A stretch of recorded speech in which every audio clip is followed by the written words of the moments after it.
Hey, what's up, everybody? What's up, Pudgy, JMZ, Dennis, Foxvog? Got Patrick, Roger, Summit Perry, Rick, Large Marge. Well, I think Large Marge posted those emojis at like 6 o'clock. So, yeah, I'm going to try something new tonight. I am running 2 cameras.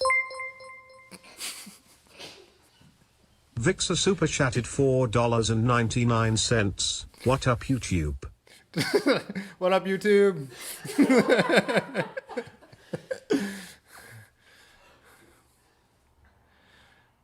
Thanks, B Vixer. I see a lot of people too now got the red factory, which is nice. The 1 month mark. Someone has company.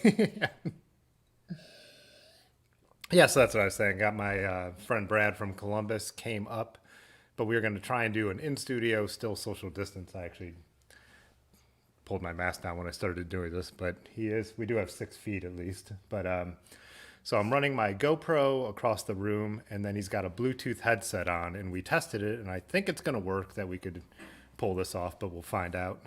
So, hey, what's up, Gary? Roger. But yeah, give it a minute and see. Let's take a look at what everyone is sipping on. Oh, Lord Hobo. I haven't seen that one. Hindsight 2020, tropical style IPA. Is that JMZ's? I actually visited 2 of the Lord Hobos in Boston when I was out there. They're smaller little tap room, one over in, what is that, Cambridge? Yeah, where the universities all are. Roger Hart is drinking some black spiced rum. Nice. Looks like Dylan's got some tea and some kind of fancy look cranberry muffin going on there. Large Marge got a Burning River again. Oh, nice. Jay Dandy's got a glass of water and what are those levers? I don't know what those are. Oh, are those those are the ones with the shifter on top. Gavinals. Yeah, Gavinals. Nice. Yeah, so I made the members have already seen it, but the video will come out tomorrow. I make the drop to Jay Dandy of the sticker and the photo in the background there in that video. And then Alpine Daydream has a Guava Squad. It looks like what does that say? Double IPA. Obviously, I would guess with guava.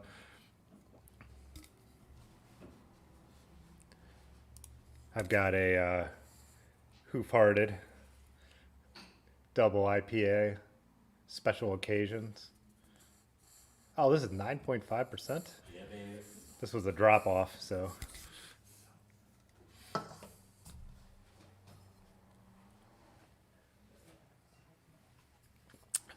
Let's see, we've got a question from Maxwell. He said, do you ever ask bike shops for old parts, or do you consider that poor etiquette?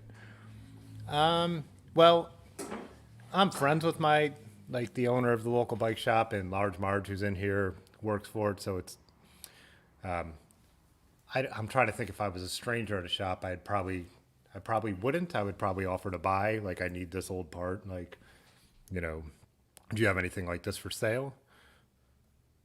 Yeah, ask if you, exactly what Pudgy just said, ask if you could buy it, see what the price is. Once in a while, a shop might have something that is sitting around that they might offer you. Have a relationship with the bike shop is what I would say. There's a shop right down the street from me that's only like 4 blocks walking distance. And when I started to work on vintage bikes, I would go in there all the time, and I was always buying stuff to fix up my bikes.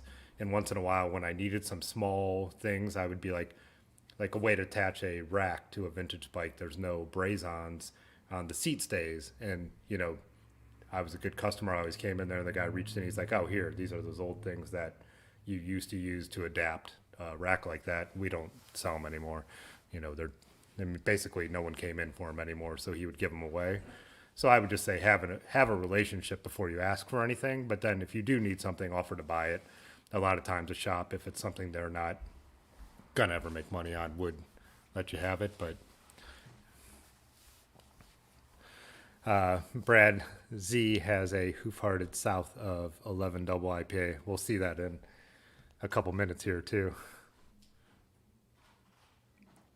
Roger says kind of the same thing, that yeah, he has a friend who has a shop. It really depends. Yeah, I mean, like I said, if you don't ever go in a place, and then you just show up and be like, what do you have on the shelf? I mean, that's going to come across a little, they've all got friends who ride bikes probably, and those are the people who are going to get the stuff, so.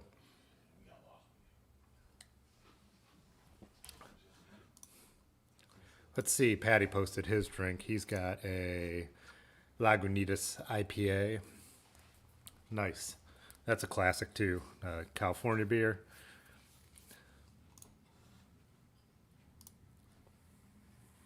Yeah, Lanky said relationship is key. Yeah.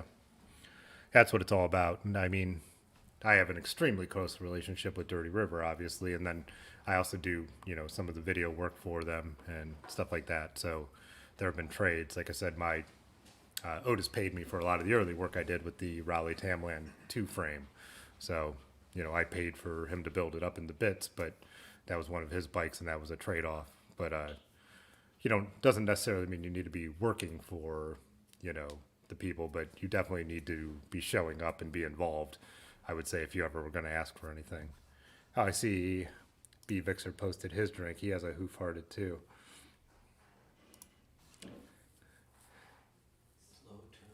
Slow turbo.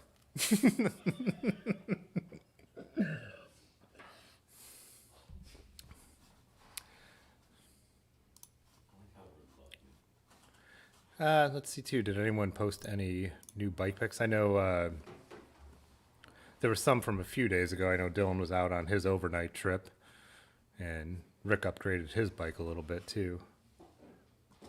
Yeah, let's look at I don't know. Is Dylan in here tonight?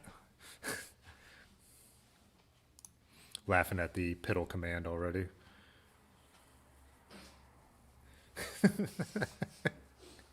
I've never had a live audience before. That definitely. Yeah, but his trip looked awesome. These are perfect kind of roads. And then his bike setup looks so dialed as well. Oh, Dylan's here. Yeah. I must have. Oh, Dylan actually said that Hoof-Hearted has a pool in the back. Never been, but it seems like a drunken recipe for disaster in the summer. Yeah, I don't know if I want to be at a... Have you been there, Brad? I'll get you on in a second, but... You got to be like 22, 23, 24 to like really fit in there. Otherwise, you're out of place. Brad, who I'll get you up here in a second, was saying that if you're not in your early 20s, you really aren't going to fit in at that spot. So... Maxwell Baker super chatted $5. Cheers. Cheers, Maxwell. Thank you.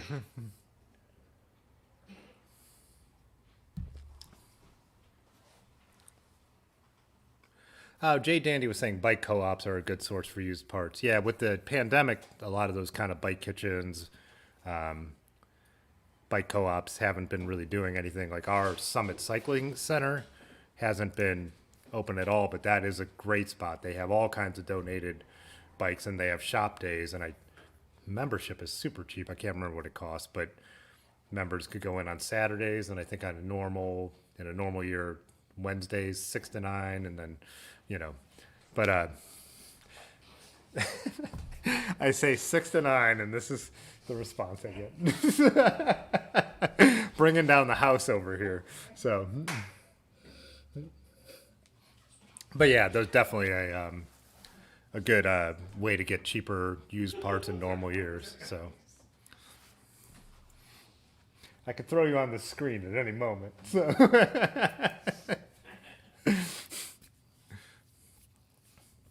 yeah, what's the one down by?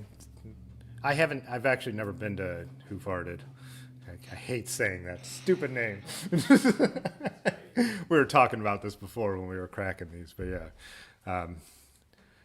There's the one when we ride Ohio to Erie that's right outside Cincinnati. Is that 50 West?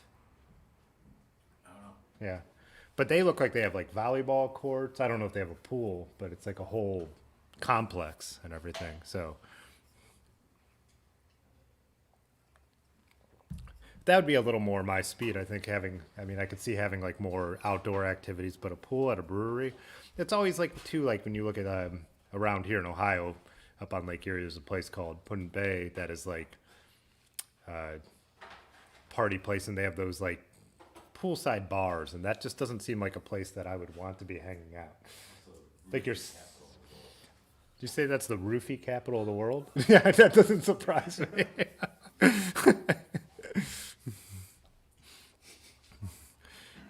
Franklinton Cycle Works in Columbus is a great co-op. Before the pandemic, they hosted bike packing and coffee outside rides. Do you know that place? No. No. The Franklin's the county, right? Franklin is the county. Yeah. Do you want me to pop you on here since I am talking to you? That's up to you. Gonna put that mic down. Let's see if it works. Let's check it out. Let's see if we could get Brad up here. Oh, definitely visually got you up here. So let's see if we get some. Should I chew some food maybe real loudly? Yeah, that people love that. People love that. Like there's some like crispy broccoli in here. Maybe, like, really, yeah. Yeah, so this is my buddy Brad. We've been friends since, well, actually elementary school. That was before we were friends though. I'll see. That's why you're in. We weren't friends in elementary school?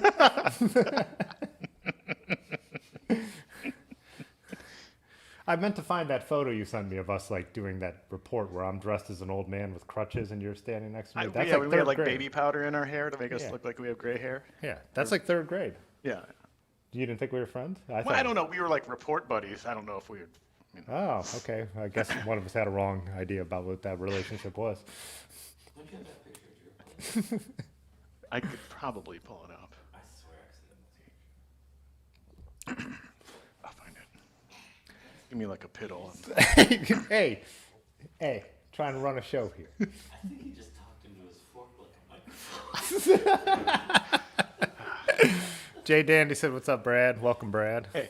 So, Hey. me and Brad were friends. So, well, I thought we were friends in elementary school. Apparently, we just did one report together. But then in high school, we became good friends. But we were, I think because you were friends with Pete, who lived on my street, right? Is that how we kind of reconnected? Yeah. So we were, my closest friend lived 4 houses down. Brad would come over. We all got heavily into skateboarding. In the Discord, we've been talking a little bit about East Bay pop punk from the late 80s and early 90s, and that's what we used to do. So Brad's dad owned a big hydraulics, well, I don't know, big, It was big. It was. Yeah. There was like a warehouse component to it. yeah, So. a hydraulics company, but his older brother had put in a bank ramp, right? Yeah, it wasn't a quarter pipe. It was Yeah, it was straight. like a strange ramp. It was a bank ramp. Yeah.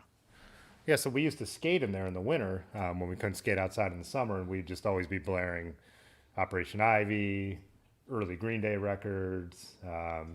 We really liked the Descendants too, not an East Bay band, late 70s, early 80s. Some Bouncing Souls were in there Punk too. rock band. Oh yeah, the Bouncing Souls around then. Yeah, that would be when they had like their first record out before Yeah. they, not to sound, a lot of Screeching Weasel. Yeah, Wes. So Wes, one of the guys who I got back into cycling with, when I first really got back into cycling, he was a Screeching Weasel fan. Right? Wasn't Wes the Screeching Weasel guy? He was. What was Yeah. that compilation that my brother had that was awesome? Is that Hot Water Music? Hot water music? Is that what it was called? Something It was water. Something water. Yeah, Water Music something. Yeah. But it was really rare, and it really kind of. Yeah. I was actually Got us looking up some. So I watched Rick Urbanowski, who's in the chat, shared a documentary about early Green Day, and I watched it last night. And it was really interesting because there was a lot of stuff on Lookout Records, who's totally defunct now. I don't know if you Lookout Records hasn't existed since 2012. They gave the masters and all the artwork back to the bands and everything. But I remember your brother had those old catalogs that used to come with them on the wall, and they were really cool, like sketched artwork. Do you remember that? They had like little, like the Can of Pork Yeah, album sounds cover and all that. So he had that on the wall, and he would cross out the releases as he got them. So I got an eBay today, and I'm looking at what some of these original, if they come with the catalog and everything, are now going for. Like Kerplunk, if it doesn't have a barcode, the vinyl is like $200 and stuff like that. Yeah, and we didn't think about it. It was just like little punk rockers, and me and Brad got into that stuff like 1 second before it became famous. Right? My brother Like, was in literally like. Go ahead. Like the story I love to tell is he's like, I'm going to see Green Day at, I think it was Peabody's. And he's like, we might have an extra ticket. And Peabody's is like a really small punk, I don't know, it's just a really small place in the flats. And small by like, I don't know, probably, 500 people max in there. Yeah. And he saw Billy Joe spit in they pulled up a random dude from the audience and Billy just spit in his mouth. And then like, the next month, like they're all over the radio and Yeah, Longview dropped. I think. I always remember like I almost got invited. They almost had an extra ticket. That was like, man. I remember Jeff Blumhoffel, who we used to skate with, who was your brother's best friend back then, at that time, and he was like, "Yeah, it was really weird. We went, and I didn't. When he said Green Day, it didn't mean anything to me. It's like we went and bought that record at the mall because it was on a major label, and they got it at Camelot was the record store we had up here. Right. But I remember they were saying they went and they could just go get it at the mall. And that was like the big weird thing to them back then. So.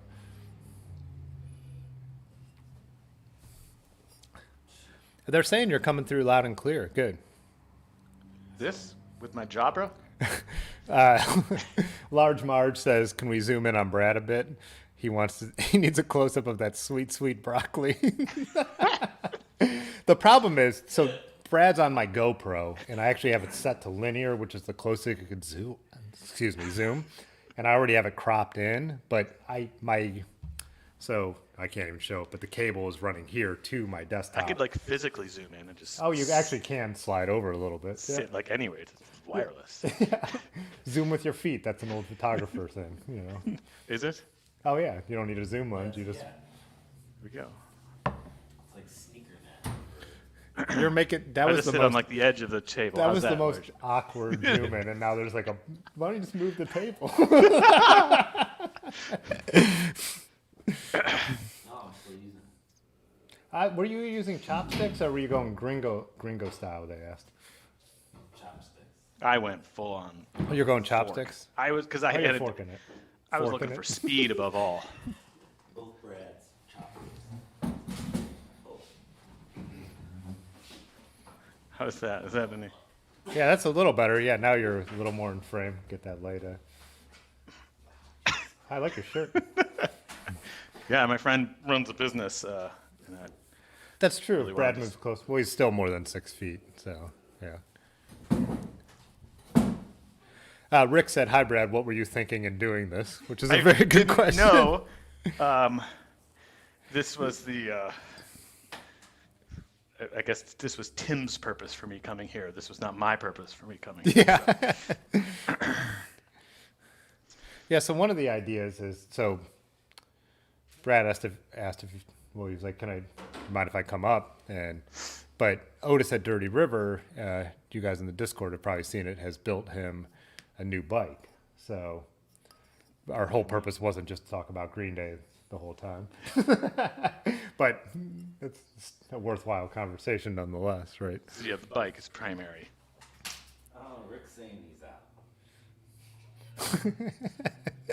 But yeah, so Brad did Ohio to Erie with us last year, and we've talked about this a little on the stream, but that's him in the background there. Let me see if I could get there we go. But so Brad had, Was that with my baskets? oh yeah, Yeah. a Schwinn, do you remember what model your Schwinn is? Single speed Schwinn. Yeah, that's not it. So, so yeah. Huh. Oh, it's a, I know what it is because I had one and I sold it. Different year, but anyways. Sprint? Sprint? No, it's not a Sprint. That's when you run real fast, isn't it? Yeah. But there is a Schwinn Sprint. Yours just isn't a Sprint. Anyways, someone had built it up as a single speed Brad bought it, and then that's what he decided he was going to ride on Ohio to Erie. So we rode the first 2 days. We rode to Amish country, stayed down there, Millersburg, and then to Columbus and stayed with Brad the next day. And then he joined us for the next 3 days. Yeah, we did three I think more it was days. 2 days. right? Yeah, 2 nights, 3 days. Yeah. Yeah. So Brad decided, well, it's all flat. He'll be fine on a single speed. But obviously that Schwinn was not made for bike packing. So he rigged it up so he could pull it off. I got a picture, I know, of you riding where you could actually see what your setup is. So yeah, there you go. So he put the oldest rack with the weirdest connection device I've ever seen in my life. Yeah, they're like clamp right on. They're just like, Clamped, yeah, onto the seat post with like everything's metal, everything is nuts and bolts, like nothing is braze-on style. And then so he strapped that milk crate to it. Maybe I could even zoom in here a little bit. Yeah, there we go. Yeah, so he strapped the milk crate to it. Then in the front, he put on a basket, and we were telling him, like, I think, did me and Aaron come down, like, not long before we did the trip, and you showed it to us? Or you I sent us sent a you picture. a picture. Sent us a picture. But we're like, I wouldn't put a lot of weight on there. It was like, I mean, it's like a wiry rack. Nothing was supporting it. So he, like, I don't think I have a picture of this from this angle, but he used a piece of PVC as a spacer to the stem. See, that just misses it there. But and it worked. I mean, it was a good idea. He zip tied it on, and it was just enough to give it so the basket wouldn't be bouncing around. And I've made you can't see it there either, but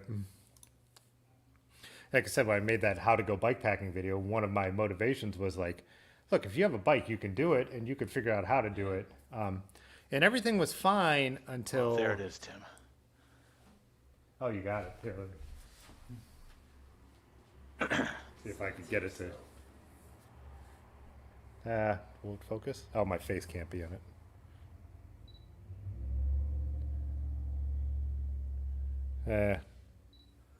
Text it to Brad. He can put it in the Discord, and then I'll show it. All right. Go around all the way around. It's not a world sport.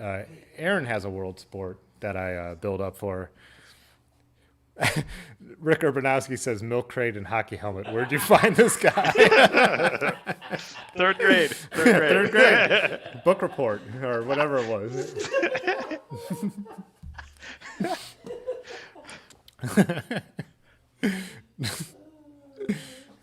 Yeah, so, but just made it work, and it totally worked until Until it didn't. it didn't. So I can't remember what. Did you only have one brake on that? Yeah. Just the front brake? Yeah, that kind of worked. So we were coming down, I don't remember what part of the trailer, but we were coming up to a road, and you were taking a photo with your cell phone. You could pick it up from here. Yeah, and using the same hand that I would brake with, not thinking I would need to brake. I had to brake, and then swerved to the right of Ben. Tried to catch the brake. I don't know. I caught something on Ben. We both went down. We were dancing. Oh, that's right. Brad and someone else. They were dancing behind us. So I wanted to get a picture of them dancing because they're really dancing really well. On a bike. Yeah. Yeah, while we're riding impressive. on bikes, yeah. So it went down, the basket, all sorts of shit happened in the basket. I don't know. A lot of stuff happened in that split second. And then what? Well, it was an intersection we came to, so everybody Yes. was braking, but you weren't braking. I didn't see the intersection coming. Yes. Breaking his bike. The dancing had me all, like, I was Yeah. really distracted with the dancing. So they went down. Nobody went down too hard or got hurt. No. There is some blame to the dancers. Yeah. Yeah. Yeah. But so anyways, so with Brad's setup, we had to, re-zip tie some stuff and that kind of thing. And as we're doing it, we go to retighten Brad's rear wheel in the dropout because, a vintage bike, you have those dropouts with plenty of room for the, adjustment left and right and how you can move it. And we realized that there were pieces missing in the quick release. The quick release, there was nothing. I kept trying to tighten it down, and I'm tightening it more, and I'm trying to put it back on after we get his baskets reattached. And we realized a bunch of the little spacers and stuff like that are not there. And I've had this bike. I had this bike at least 2 years before I took it out. So it's not like this was the inaugural ride. I mean, No, you were ripping around Columbus to yeah, I you're a rode commuter, all right? around the city. Yeah. Yeah. It's on the Discord and the bike pics. All right. So yeah, we we realized that you put it in the bike pic photos. Oh yeah. Oh, there we go. Yeah. So this is the bike you could see. I worked really hard on that piece of PVC, by the way.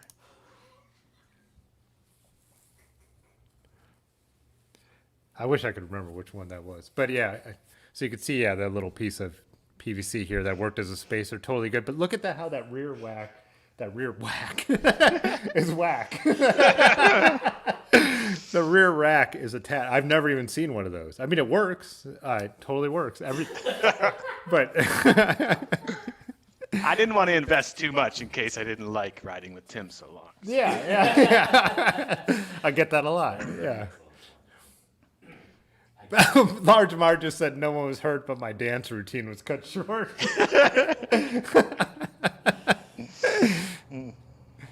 Oh, so Ben Large Marge says Brad's basket caught the drop of his handlebar, and you both Yeah, went that's over to right. the side. Yeah. It's not a varsity either. It's a now it's gonna come to me. Let it come to you. Yeah, let it come when it comes. But yeah, so definitely a homemade rig, and then your comfortable handlebar tape there too. I still have the song that he has that we were listening to. So anyways, we realized this, and we're like, so we start, as we're getting it back together, we start looking at bike shops, and of course we're at like the one stretch where it was a long way till anything was around. What till? Till Xenia. Yeah, So till this is where we had to make it to Xenia. I was really nervous. Now that I knew my bike had this issue, I was really nervous, even though I'd gone years without an issue. Now I'm like, okay, there's. and first time with a lot of weight on it too. Sure, that's true, yeah. And then, end of the day, so you're already kind of, the end of a bike day, you're not as sharp and thoughtful as the beginning. So we had to make it to Xenia. We had to get there. We had to get to the brewery. And then we had to find the bike shop that was open. And this is where I wanted to comment earlier that you were talking about like getting used parts. Do you remember the bike shop dude was like, we told him what we were doing, and he completely hooked us up with, I don't know if it was used parts or what he hooked us It's up off with. his bike. He charged us almost nothing. He charged us like $20. Well, he got into a conversation with me about what, like pro racing? Yeah, that's right. You were talking I about. had my Trek 500, and he used to have a vintage Trek. He got into that. It somehow led him to talking about like vintage bikes, and then we're into Greg LeMond, and then we're into the Tour de France. And before we know it, when we go to pay, he was like, "Did he charge you anything?" It was $20. Yeah, yeah. I mean, we took up an hour of his time. He gave us parts. Yeah, he took apart something else to give us the parts that Yeah. you were just like, oh, that's right. On the case, they had vintage Camping Nola parts. And I brought those up, and then your bike, the owner immediately ignored your bike as someone else put it on the rack, and they're just like, what's this? And I'm like, well, let me tell you a little bit about this bike, But yeah. I don't think I could have pulled it off without having you there with your knowledge, because I'm just like some schmuck with a Yeah, they'd be garage like, sale oh, great. bike, and then like, Yeah, they were really thinking they had like another homeless commuter walking in, like, why is my bike falling apart? I've never done a single thing to he's it. going to be late to hockey practice.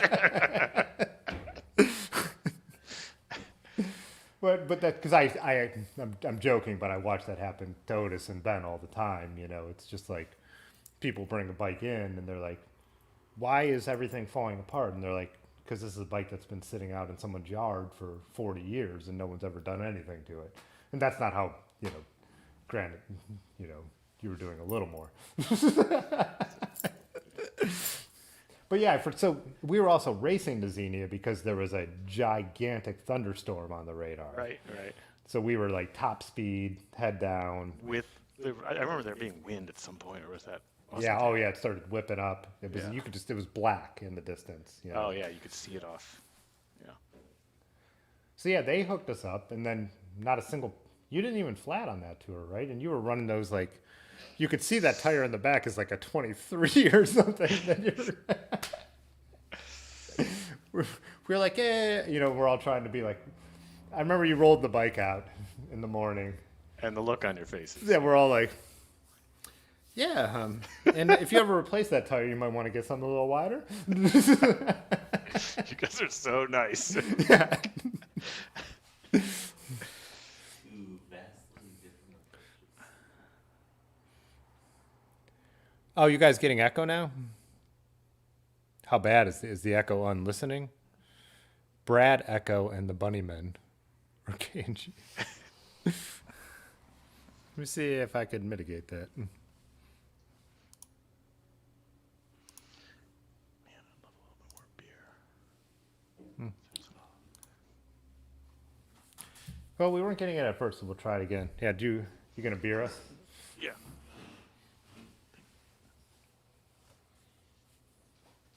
I'll hand you this and you can hand it back. Oh, the other thing that's weird, now it looks a little better. When I was testing the setup, there was like tons of latency with the GoPro, but now in the stream it looks pretty in sync, which is interesting. Oh, Pudgy said no echo. Okay, we're all right. Yeah, JMZ said sounds good to him. I think the echo is just we have two mics that are 10, 12 feet apart, so there should be a little natural reverb going on, I would think. But so, anyways, not too bad, but we're perfectionists.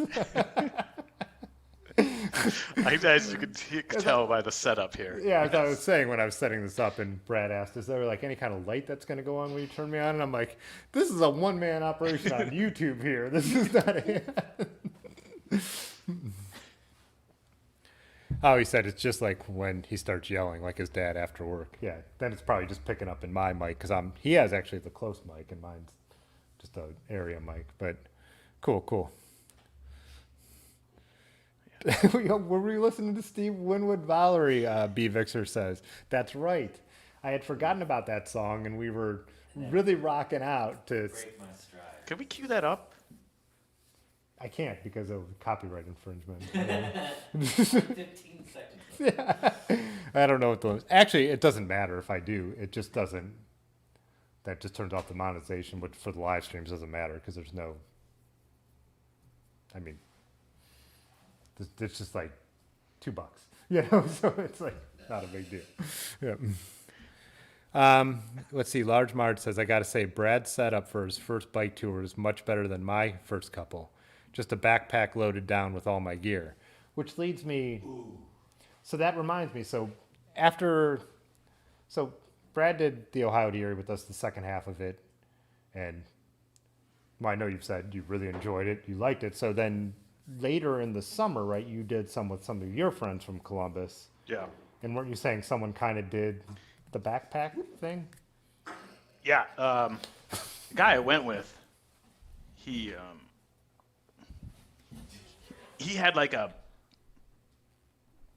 backpacking backpack, and he had like most of his stuff in there, and we only went to Springfield. And we didn't camp or anything. We stayed in the Airbnb. So we just did a one night Airbnb and then back. So we didn't have as much stuff, but he had a huge backpack with all his stuff in it. And then another buddy of mine just went with the backpack. So, I don't know. They didn't complain about it, but you could tell they would be more comfortable without it. To me, I had my stuff in my basket again.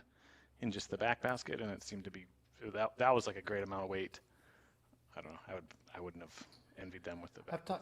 In that video that I did on bike packing for beginners, that's one of the things I said. I'm like, at the least, you could bring your credit card and stay in an Airbnb and have a backpack on. You know what I mean, with just some clothes. But I still don't think that's not optimal, but it's a good way to find out a low barrier to entry to be like, I want to travel on my bicycle, and that's you guys weren't going. What is it, Columbus to Springfield? I can't remember. It's like I think it was 70 or 80 because we went down to Xenia. Oh, you went to Xenia and then first, up to Springfield. And then the guy that I told that had the backpack, he just bought some. What are the bags called on the side? They're not panniers. Are they panniers? Panniers, yeah. Yeah, he just bought some of those bags. So he liked it enough. That he wanted up. Yeah. Yeah, that he wanted to upgrade a little and put a little more gear on it. And I think that makes sense. That's the way to do it. Try it out. Like, and that's what we've always, because a bunch of people have asked me and Large Marge about it when we, after our trip, or people who follow like some of my social media for the photography stuff around Akron, if they're like, they'll ask us about it and we'll be like, do an overnighter down the towpath, which the trail we have here, there's some campgrounds that are like 30 miles away. We're like, go overnight, set up a fire, bring some stuff, and see how you feel about it. See how you feel about your gear and all that. Like, that's the advice, is to try it a couple times. Or the first time I got Aaron into it, we did the Gap Trail, and we did the same thing. We had Airbnbs booked, and we had like a 50-mile day. So we only had to bring our clothes with us, you know what I mean? So we were not loaded up with like all kinds of, stuff. And she was like, this is a blast. And that's when she was like, I want a bike that I could actually take my camping gear and everything with. Which kind of leads us into, which I have photos of.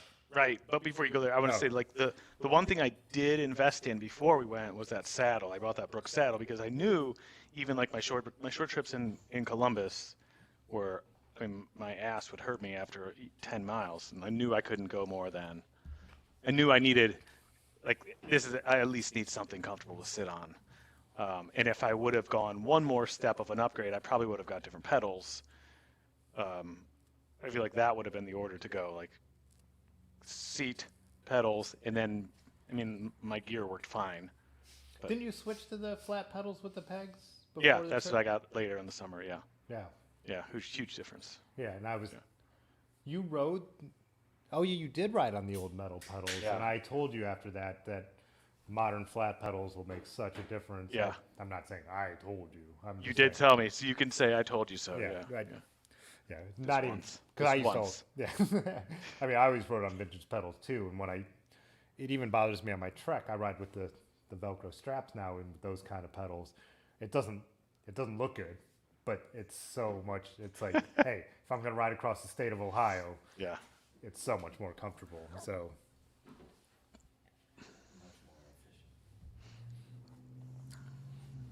are you guys calling Rick Urbanowski Richard now? Hey Tim, we have upgraded to the slow turbo double IPA. Nice. Has a picture of who is that? Slow turbo? I don't know the slow turbo reference. Oh, it has New Zealand hops, Tim. New Zealand. I love New Zealand. Yeah. I know some people prefer the old Zealand. The old Zealands were garbage. Let me tell you. The ghost in the background is the other Brad. They can hear you. You walked through the camera shot. Yeah,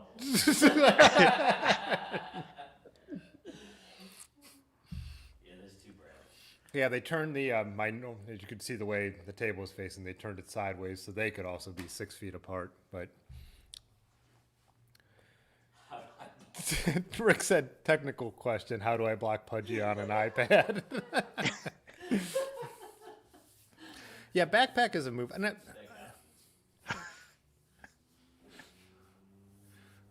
who's that? You guys are telling. Everyone's telling Rick to chill, as usual. So yeah, let's. So this leads to. So me and Brad were talking, and he was kind of talking about a couple months ago about possibly wanting to. You're like, I like doing this. I wouldn't mind upgrading a little bit, and I think you were kind of asking what would be a good path to do that, right? Right. And I think I just brought it up to Otis at Dirty River, being like, oh, we stopped in when you were in town last time you came up. We stopped in the shop and brought it up, and then Otis started just, I've got this and this and this, like he does. And not trying to even sell him something new. Otis has a lot of his own stuff. I think he was just like, I actually might be selling my bike. Yeah. And so he has I don't know what generation it is, but it's the green Surly Crosscheck, so an early Crosscheck. Bar end shifters, is it? It's a surprise to me. I don't No, know. that's, yeah, Brad actually doesn't know, but it's not. It's STI. Is it a well, it's not G1? STI because it's SRAM, but it's Drifters. Yeah. So not that old. Yeah. Well, no, it's just Otis tore it back down from his last setup and built it up for Brad with stuff he had. But New bits, Tim. New bits. bits, Yeah, new bits, bits. as Otis said. So basically, Otis offered that, and then it was like kind of just a conversation last fall. But then you were more serious about it late in the winter, as we were talking. Well, it's late in the winter now, but in the winter, and so we started discussing it, and I'm like, let me hit Otis back up about that Surly. And he was like, yeah, I still want to sell it. He was like, I used it a little bit as a winter commuter. And then he was like, well, what does Brad want to do? And I'm like, he was like, all flatland Columbus stuff. And I'm like, I think he wants to tour a little bit on it. And I don't think it's going to be riding gnarly single track, but you want it to be capable, right? I don't know what single track is, but yeah. Basically, whatever Brad would tell me on the phone, I would then translate into bike You terms. translate it into bike language. Yeah. Yeah. Just like we're doing right now. So, which is like a big part, and we've talked about this, all of us watching the Pathless pedaled streams and stuff like that, is bike shops being open to people coming in and saying, like, what do you want to ride? And they don't need to know. The point of the bike shop is they should know by what you want to ride. You don't need to be saying the terminology. You don't need to know what single track is. See, he needs to put it in words like, are you going to be riding over giant rocks and doing huge drop-offs in the mountains? Yeah. Yeah, No. You tell me what bike size tires I need. Yeah, exactly. Yeah. It's like that's what their job is. Do you remember that Seinfeld where Kramer he had movie phone? And eventually Welcome he to was just movie like, phone. why don't you just tell me what movie you'd like to see? Like, that's what I need. Why don't you just tell me which bike to Yeah. buy? So Brad describing to me what he wanted to do with his bike. Basically, Otis asked me those questions like he would have asked you as the customer if you were standing there. But instead he was just like, what's he going to do with his bike? I'm like, he wants to do some bike packing. He wants to do some trips. Nothing would be more gnarly than some gravel roads. And he was like, okay, so then he got the idea of the gearing. And then you saw a picture of what it looked like, how Otis had it built. And you're like, are the fenders going to stay on it? And I was like, I can ask. And so Otis is like, oh yeah, I could keep it hooked up with fenders and all that kind of stuff. So I think Large Marge dropped photos into the Discord of the bike. So this is how Otis built it up for Brad. Tim, will I need a new helmet with this bike? How old's your helmet? 3 years. This is the hockey helmet? It's the hockey helmet. Where's the bike pics?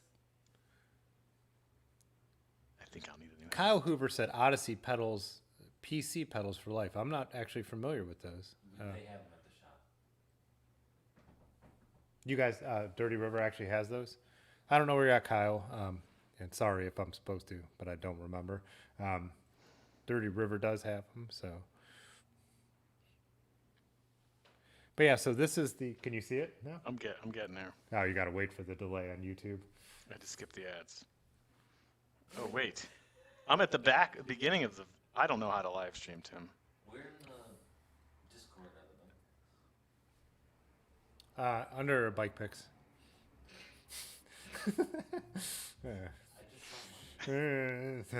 saw one. So yeah, then Oh, there's they're above it. Sorry. It looks like I'm being recommended that I will need a new helmet, Tim. are people saying you will need a new Yeah. time for a new helmet? What color? Should you match the bike?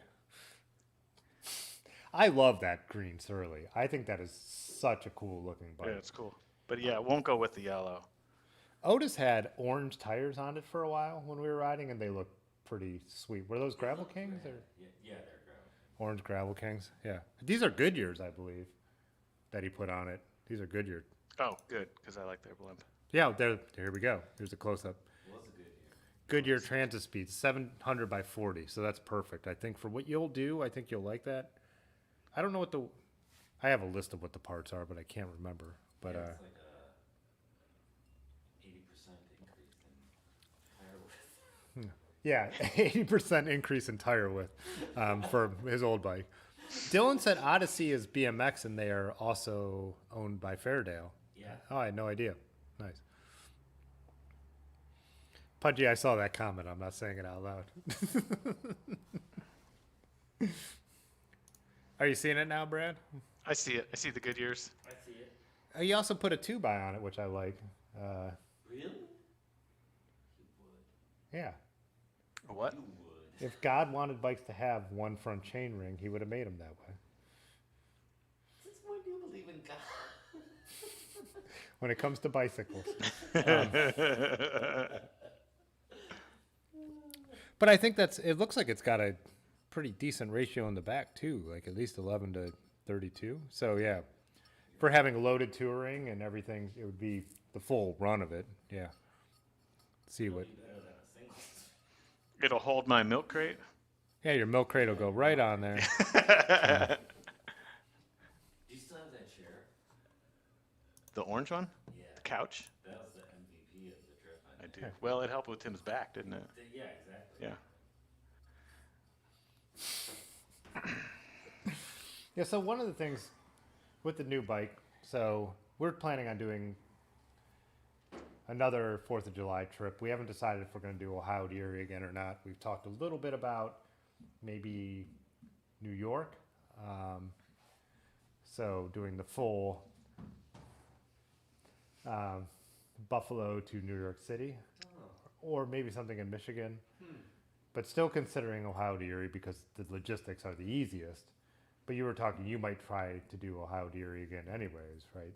Well, I haven't done the capital to north route yet, so Yeah, so North is uphill. that's it is. one of the things we've been saying too is like, once you get to Xenia and down to Cincinnati, it's pretty, but there's also some long drags. Pudgy knows because we always talk about this, riding the flat, like so some of those long flat stretches. We mitigated that by doing the Springfield, going out to Springfield instead, because that's not actually Ohio to Erie. You would just keep going through London and towns like that if you were on Ohio to Erie. Oh, right. I did that later in the summer, though. Yeah. Yeah. And so, yeah, you really need to do the rest of it, whether we do it or not, because once you get up into Amish country, it's just beautiful. And it's on roads, but they're like not traveled. Like you don't worry about cars or anything like that, but it's just really, really pretty. And then, I mean, you obviously know the towpath through the Cuyahoga Valley and all that, which the whole last eighth is, you know. But were you thinking, had you talked to some of your friends down in Columbus about possibly touring again that you went with last year? At least one guy. Yeah, one guy would probably be up for it. My other friend has a single speed. I don't know if he would want to. I don't know. I don't know if he'd want to do it or not, but he's always up for an adventure. But I mean, the thing with my single speed, like going from Columbus to Cincinnati wasn't a problem. Going from Cincinnati to getting the rental car was the hardest part. I mean, we were going in Cincinnati, but up and down those hills was. Yeah, so our original rental car, which was supposed to be close to our Airbnb, got canceled, and we ran into all kinds of trouble. Let's talk about reservations, Tim. Yeah. But yeah, so it got a lot of problems. So we ended up riding, 10 miles to out to the airport, where we ended up finding a truck that could get us home. So one, they didn't have the truck we needed. And then when we tried to reserve a second truck, Large Marge had done it, and they wouldn't take it because he was using a debit card and not a credit card. Stupid stuff, but the way things are. So it turned out we had to ride 10 miles to get the card, to get the truck to get home. But Cincinnati, it turned out we had to ride up some of the craziest hills I've ridden up, period. I mean, they were some huge They were huge. gradients, long climbs. And stupid. Like, you would only go up them to go back down them. Yeah, There yeah, seemed it to was be no purpose to them. That's how Akron is. Yeah, you're from Columbus now, so. But yeah, I mean, I have a triple on my Trek, so even loaded, I have a pretty easy gear. But yeah, you were single speeding it. Like, That was the most impressive thing. But, I mean, you figure out how to ride it, and you're like, all right, speed's my friend. yeah. So Brad would come by, like we would be coming up to he would see it and he would have to zip ahead and try and go through the light and get some speed to try and make it up there, and then we'd all catch him in the bottom corner of that hill. And then you'd be, like when you see just weaving up a mountain, like that's what it looked like. But I think I had some photos of that too,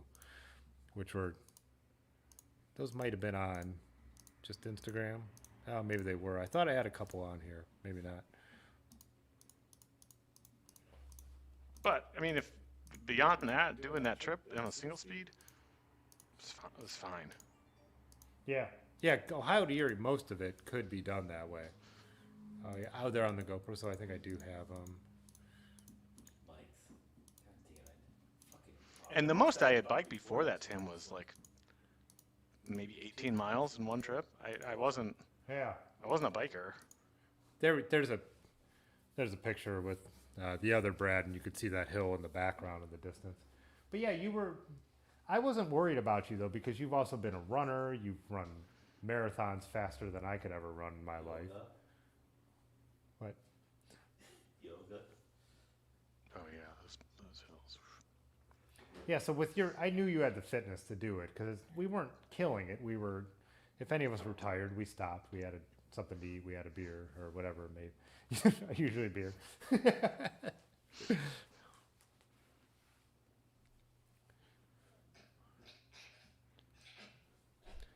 What is B. Vixer doing over here? I was trying to say. Trying to catch up on the chat, yeah.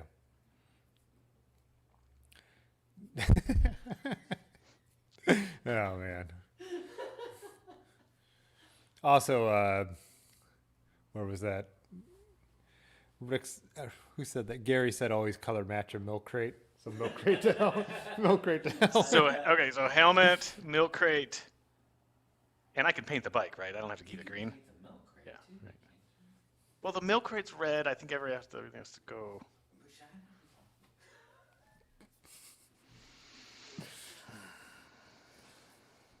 I would not paint the bike. The bike is a classic, but you could do whatever you want. You own it. You think I should paint the milk crate though? Paint the milk crate.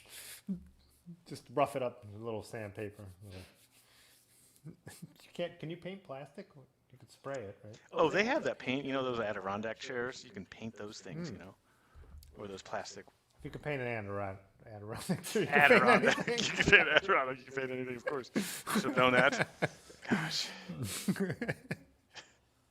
What is Mike as a fairly common measurement unit supposed to mean? Because it auto-corrected miles for some reason. Miles. So I Yeah. just went with it. I'm ready for a new helmet too. I've never had with mine, I haven't had a crash or anything, because usually I bang mine around a little bit. But yeah, mine's I saw a photo pop up on like Facebook memories, and I'm like, oh, that helmet's that old. They degrade, right? Yeah. And also just even the little stuff like the dinging, like they don't give anymore if they've been hit once in a spot, they don't, That explains it. You know, I do need a new helmet though, Tim. I've been looking for one. I like that Burn because it's got that little brim, and I don't really like wearing more layers than I have to, especially in the summer. So I'm looking for something that has a brim, and I want to get something that has a light built into it, just because I'm city riding a lot, and it's usually at night, and I want to have. That's what I like about mine. It has an LED in the back, and I used to, before I had it. So speaking of the brim, I use nutcase helmets, which come with a detachable brim, that's why I like nutcase.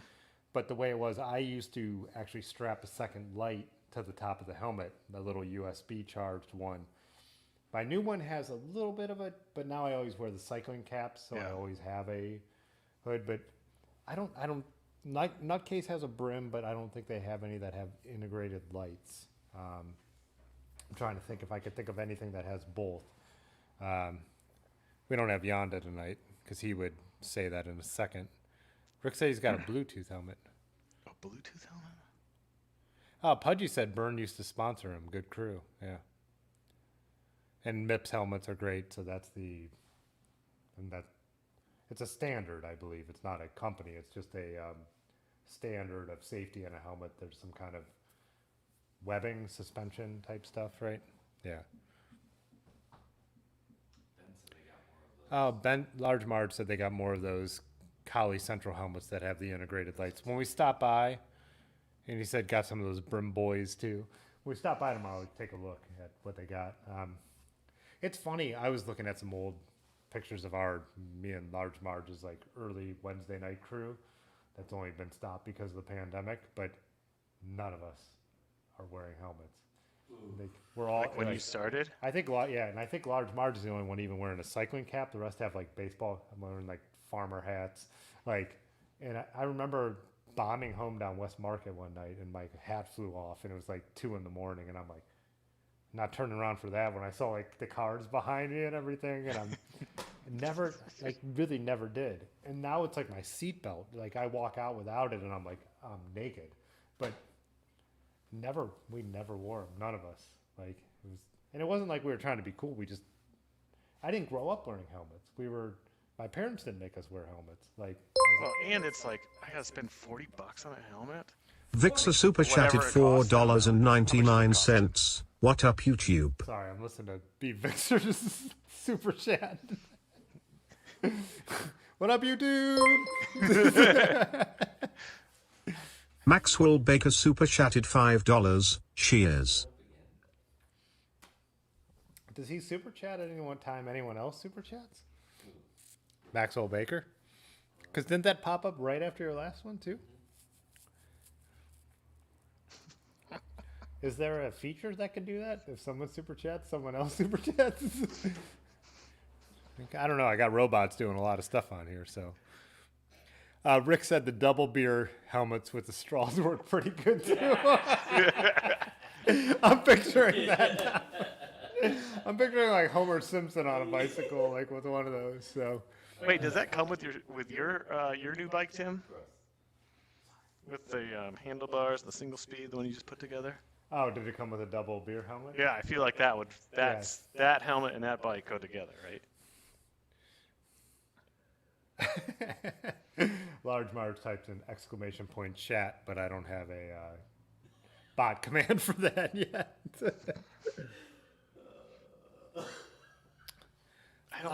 Dylan said any mountain bike helmet has a brim, which is true. Mountain bike helmets always have like a pretty decent brim, but yeah, we'll look at the shop and see what they have when we stop in to pick up your bike tomorrow. Yeah, let's see what colors they have. What's that? Let's see what colors they have. Yeah. That's racist.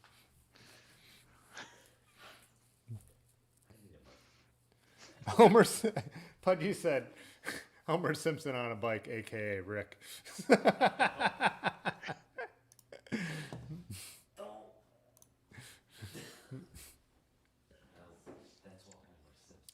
So, anyways, to get back to it, like I know we've talked about doing July 4th, possibly whatever we decide to do. And then you talked about doing a couple other ones. I was saying if you decide to do Ohio Deer and you were coming up this way, it would be awesome to meet at the campground we go to in Millersburg, which I did have some photos up here earlier because it'd be a perfect spot. These are all at the end of the trail. But didn't you say you found some cool campsites also on Hip Camp? Yeah, so Hip Camp. So this is the spot in Millersburg in the background right now. There's this pond that just looks over this farm country, and it's just so pretty. And these are the roads that lead there. But yeah, but so Hip Camp is a great website because it's the Airbnb for camping, and so we used it a couple times. But you could like farmers have a corner of their field, and they tell you what the amenities are. Like they'll put. Like if you pay $5 extra, some will leave like a couple bundles of wood out and stuff like that. So yeah, that makes it so we've looked at like country roads going out from here, like into Medina and places like that. Is there a Hip Camp around here? Could we just like ride out this way? So that is another way to look it up. I've recommended that on the Facebook group for Ohio Deer when people are like, someone was like, "Can you just camp anywhere?" And I'm like, no, you just can't camp anywhere. Like, this is a society. I mean, you can. Yeah. You can. Yeah. I mean, there's guerrilla camping too and stuff like that. But can you just camp? They were like, can you just camp anywhere on the trail? And they were talking about down by you and Pudgy. And I'm like, no, these are like mega farms. You know what I mean? Like, yeah, you'll probably get sprayed with something Roundup in the morning, but yeah, you know. It reminds me of that time that Tim and I, we actually drove out. We went out west, went to Wyoming, a couple different places, into Utah, and we went through Zion National Park. And Tim and I were like 20, maybe. How old were we? Like 18? We were like 20. Yeah, I don't think we were 21. Yeah, we couldn't get our own beer, but we just like were done driving for one night. We were in the middle of this national park, and we just pulled over, walked up this hill in Zion, All rocks. Yeah. pitched our tent, and just like had the time of our life. And like built this fire, like Yeah. we're yelling in the canyon, just like went to sleep. It was one of these places where you could do that, and then you hear clap, clap, clap. It was amazing. It was beautiful. More stars than you've ever seen in your life. It was like probably one of the best places I've ever camped. And then, years later, you're like, oh, I mean, we were basically backcountry packing without a permit with our car right When there. we drove out of the park, we saw the list of what you had to do, but we got in a little bit like when the sun was setting, and we didn't realize that we were supposed to register at a lodge, or we were totally green, as my grandma would say. Like, we had no idea. It was, We stayed looking over. There was a tunnel where the cars were going through, and we could see them down there. And oh yeah, you could see the cars coming, and it was awesome. I wish I had that on. I don't think I have that online anywhere. But yeah, because those are analog photos. They're in my photo albums. Because it's so long. That's like the summer of 2000, I think, maybe, or 2001. But He wasn't there. we took. Your parents had a van. We took the seats out and we put a mattress in the back. So we We decided. were going to Vegas for whatever reason. Yeah, we wanted to go to Vegas, but we decided to drive straight through to Vegas with no stopping. We only stopped for gas, so we made it to Vegas in driving time. 24 hours. Yeah, was it 20? Yeah. I remember, yeah, it's exactly 24. So we got to Vegas. We spent the night. We went out on the town, drank all the free drinks. We had to have been 21 to go to Vegas. Was Vegas 21 then? Well, yeah, I turned. It was July, and I turned 21 in August of 2001. It doesn't matter. But then we decided on the way back, after not stopping, that we would stop at anything that looked interesting. So that was like the deal. Like, we decided that's how we're doing. Because me and Brad were idiots. So we just come up with a rule and then we stick to it. Stick it out. Yeah. Yeah, so we're trading off driving all the way to Vegas, not nonstop. And of course, it turned out to be my turn to sleep when we get into the Rockies. And I'm like, Wait, your turn to sleep or drive? to sleep. And I'm I like, think I remember you. I remember like turning, and I'm like, I hear thump thump thump thump thump thump. Like you're like rolling around in the mattress at the back. I'm like, and also it was beautiful. So when my eyes would open up, I'm like, I want to see this. Well, you got to sleep through Nebraska, you know. Yeah. But then, yeah, so we got out. We spent like only one night in a day in Vegas. We didn't really not care long, about yeah. it. We just we were played cheap. slots. We couldn't afford it. Yeah, we were cheap. We were so cheap. We walked into the Flamingo, and I'm like, oh, this is like Fear and Loathing stuff here. And then they're like, what? We're like, what does this cost? And it was off season too, so they're like $70, and we're like, oh, fuck that. And so we went one block off the strip, and we stayed at a place called Bourbon Street, and it was like $39. So we're like, now we're talking. Yeah, it's like this is. I think it was built and never updated. Yeah, it was just there wasn't a casino. There was like a row of 4 slot machines in the lobby. That was like it. But just staying that one block off Vegas made it so much cheaper. But yes, then we drove back. Our friends Mike and Laura were living in Boulder. Pat wasn't there yet, right? No, yeah. So just we stayed with them, and we went hiking up in went hiking in the Rockies, went into Estes National Park, just absolutely beautiful. And then we drove up into Wyoming the next night and camped. And that was true backcountry. There was no restrictions. You could just camp anywhere. And But we were in a national forest, and I think that was. We didn't look in whether or not it was legal or not, but I think it was. There was just no one around. No, there was no one around. Remember we were hiking that one long trail, like a 6-mile trail, and we hiked up that mountain, and the one lady, she was like, she asked where we were coming from. Like, we just visited friends in Boulder, and we came up here, and she's like, I'm from Colorado. This is where we come to get away from everybody. You know. Yeah, how did we find that place? I have no idea. And there was no internet. It was literally opening up the atlas and being like, "This is where, let's go here next." Like there was no plan. Yeah, before pre-internet travel with two 21-year-old kids. I mean, it was. Yeah. Then on the way home, we ended up stopping in Lincoln, Nebraska, as a break, and we found like just a total dive bar that fit who we were at the time, talking about like Green Day and that kind of thing earlier, and like. It was like a place that had bands, but it was like, you know, back then, what, $75 PBR type place. And some guy came over to us and he was like, what are you two doing in stinking Lincoln? You know? Really, what were we doing? Yeah, what were we doing in stinking Lincoln? We had no idea. It's where the University of Nebraska is, but And at that dive bar was like, what? so we had no plan either for how we were going to find where we were going to stay that night, and we were in a city now at a college town. So we ended up getting completely obliterated at the bar. Do you remember this? Clearly no. Yeah. So we walked out. So they were like last call, and we're like, it's 1:00, and they're like, yeah, bars close at 1:30. I remember that. We were totally blindsided by that. So we walked out, we were blind, which was probably a good thing. Well, it didn't matter at that point. But we walked out into the street, and then as we walked past everyone, we're like, hey, are you going home? And they're like, yeah. We're like, why are you going home? They're like, the bars are closed. And we're like, why? And they're like, because it's 1:30. And then we yelled at everybody, we drink till 2:30 in Ohio. Like, to every college kid on the street. And these people look like they wanted to kill us, obviously. Like, all these jocks and stuff. Do you remember yelling at those? Then we're walking down the street just, like, yelling, we drank till 2:30 in Ohio. And then, do you remember what we ended up doing? Did we sleep in the van? No, I don't Yeah, remember. we just passed out in the back of the van in a parking lot in stinking Lincoln. And we woke up in the morning, and I just remember feeling like as horrible as I've ever felt, and that's as a 21-year-old.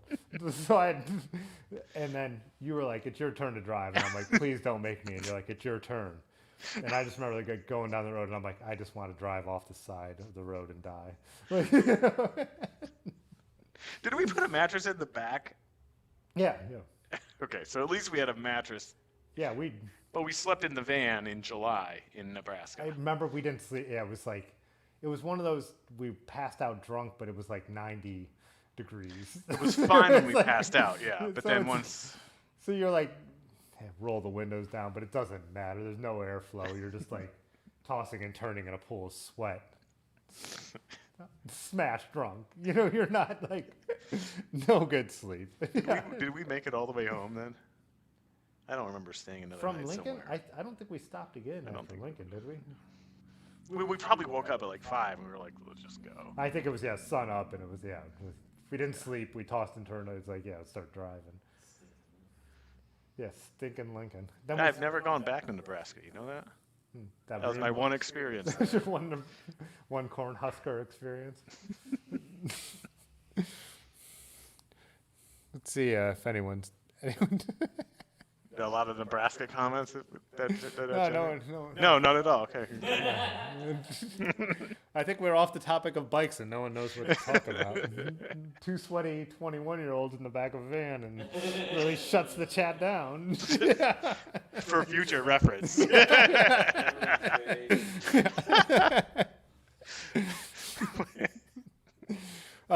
Rick just said at some point I could picture you guys trading the van for a mini bike, and Dumb and Dumber was us. Like, It totally, and you would have been so proud of me, wouldn't you? Just what I thought. Pudgy typed that at the exact same time I said it. But How did we even get on this topic? Oh, camping. All right. camping, camping where you're not supposed to. Yeah. Anywho, what's the beer situation over there? Well, I'm at about 3/4 of an inch left. Patrick Swayze will go get some more. Yeah, Swayze's got it. Anyways, do we Talking about bikes. I do. I do want to round something out though. You were talking about like skateboarding, and you said you looked something up on Lookout on eBay. So this bike, I wanted to save up enough money to buy the bike, and I went through some of my stuff, and I'm like, I'm going to sell some things on eBay that just have been collecting dust, and I sold an old Birdhouse skateboard shirt. Wait, Birdhouse Skateboard what? T-shirt. Shirt. Yeah. So it had like So a this picture. Tony Hawk's company after he left Powell was Oh, Birdhouse. right, that was Tony Hawk. Yeah. Yeah. And it was just like a picture of some hand, and they're feeding the bird a squirrel an acorn, and I'm like, I might get $20 out of this. And So you put it on auction, actual auction. I put it on not auction, yeah. okay. And I did a little bit of research before, and those like old Alien Workshop shirts sell for like $200, $250. Really, we always hated it. I know, and I'm like, that is the most that was base. a poser company. That is the worst shirt to be worth something.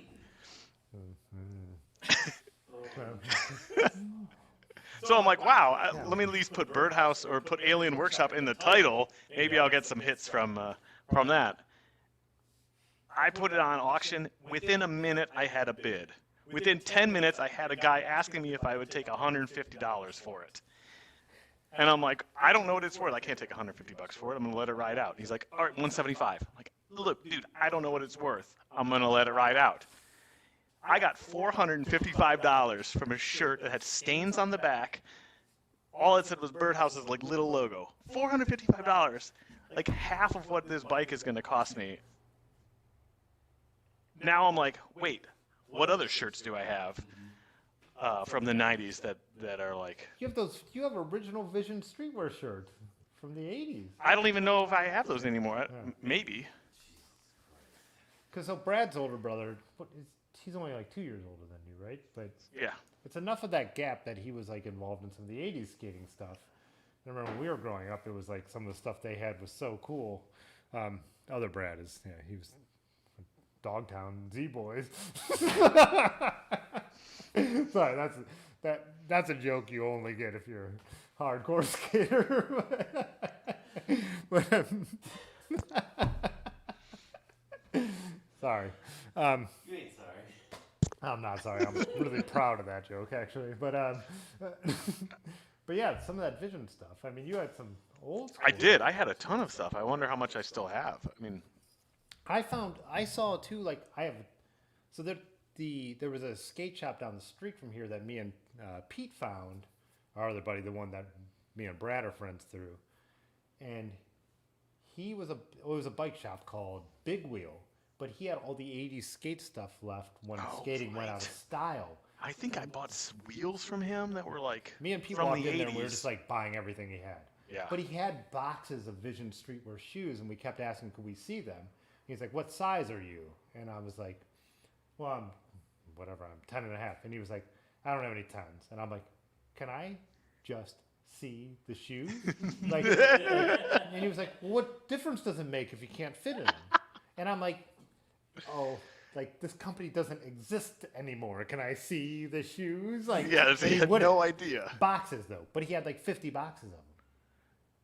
But he didn't care because he thought like he was like this old man who was angry because he got caught at the end of the skate craze from the 80s. Oh, God. But me and Pete only liked old school stuff. That's why I got a Mike McGill and the longboard that I'm Right. looking at over there. And so we were like in heaven. But this is when new school was banging. Like, Everyone wanted Alien Workshop. No one wanted Vision Streetwear. yeah, no one wanted Vision Streetwear. They wanted that fucking Alien Workshop bullshit. And so there was the one brand called New School, and we're like, God, that's so cheesy, so cringy, like, you know. But yeah, all that stuff. And Powell wasn't even called Powell Peralta then; it was just Powell. Yeah. So I have a bunch, like all these Powell Peralta. The point of the story, actual original Powell Peralta stickers. With And the dragon? Yeah, the old dragon, the Ripper, and I've looked them up online, and people are like selling those on eBay for like really good money now too. And like the ones with the years in them, I have like the ones that are 1988, 1989. Not because I was skating back then, but because we ran into this place when we were diehard old school skater dudes. When new school was the cool thing, nobody wanted it. That shop right down the street here on State Road. We never got any of those shoes. I mean, we never even saw the shoes, did we? No, We couldn't con them to show them to us. he wouldn't show them to us. My You would not show them to us. My youngest brother had a red See you, Roger, ma'am. Tony Hawk skateboard, Oh man. the original one. Someone So stole you that. sold that. So you ended up selling a bird. So a new school. So that was probably a mid-90s shirt, right? Not Yeah, even I think I that got old. it at 95 or something. Yeah. But if you think about it, when new school skating first started, that's when skating was at its low point. So that's probably the rarest stuff there is. Yeah. Paul Peralta was selling that stuff like it was. They were huge in the late 80s, like 85 to what, 89? Right. Then That they was- struggled. The rollerblade era really they struggled with. Right. Yeah. Yeah. It just crashed. Skating crashed. And like when we started skating, skating was not cool. Like, and again, I've talked about this before. I don't say anything to be cool. It's just a fact that like we were skating and it was not cool and people were whipping pop cans out the window at us and beer cans. And like 2 years later, it was the coolest thing in town. Listening to Green Day and riding a skateboard was the coolest thing you could do. But when we started, it was like you were an outcast, you know? All the bullies at school are the skaters. Yeah. Yeah, someone messaged me. They're like, "I've been looking for this shirt for a That is long time," and I'm like, "Oh, "Great, pay for it."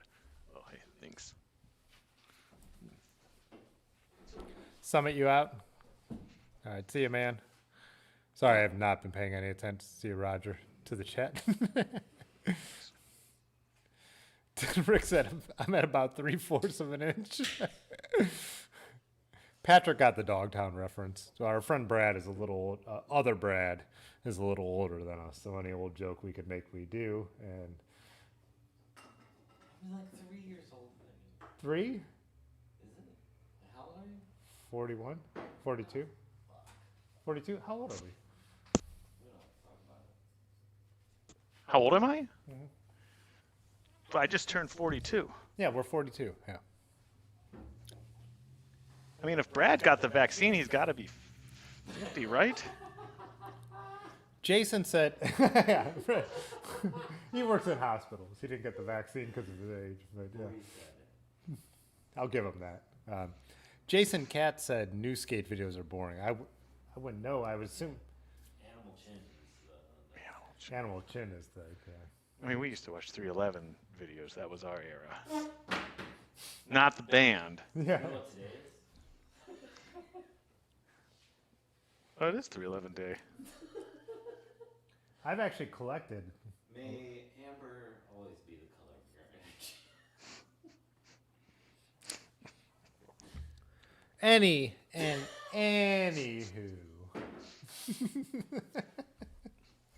Let's take it's 10:17. Let's take a little break. I could use the piddle and thank the members, and we'll be right back.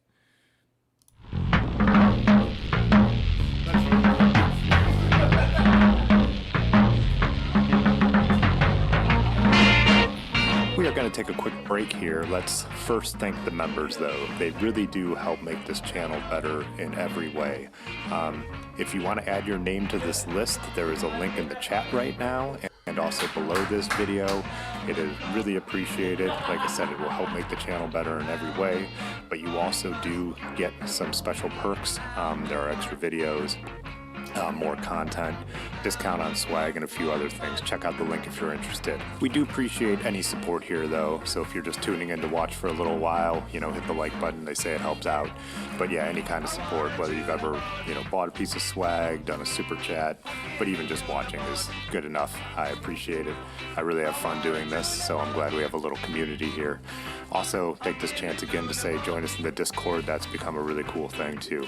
We'll be back in about a minute, but one more time, thanks to the members.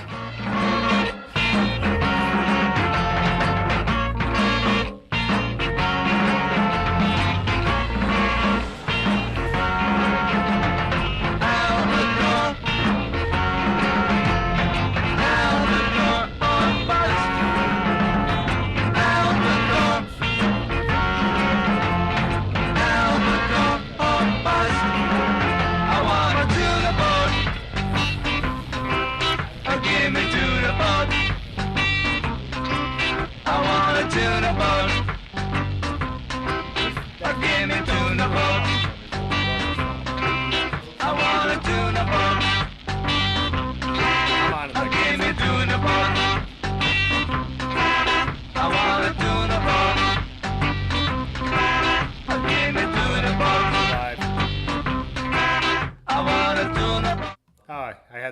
audio on that whole entire time.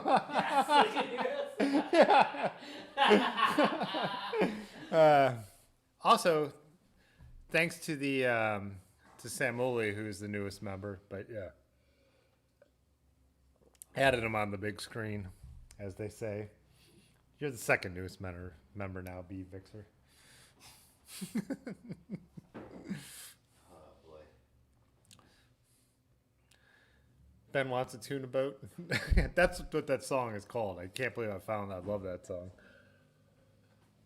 What's the name of the song? I can't believe they found us. Have you heard that? Can't believe they found us. Yeah, that's the name of a band, or I think it's the name of a band. It's the Doc Brown reference from Back to the Future. Ah, I can't believe they found us. Can't believe they found us. Marty, I'm Marty. If only I'd remembered that I had the audio on during the pedal break video. I had mine muted. Are you muted? Yeah. You weren't muted over there? I'm not a Zoomer. I don't have to Zoom that much. I have a Zoom meeting at 10 tomorrow, though. Which is mute, unmute. That's not how this is all set up.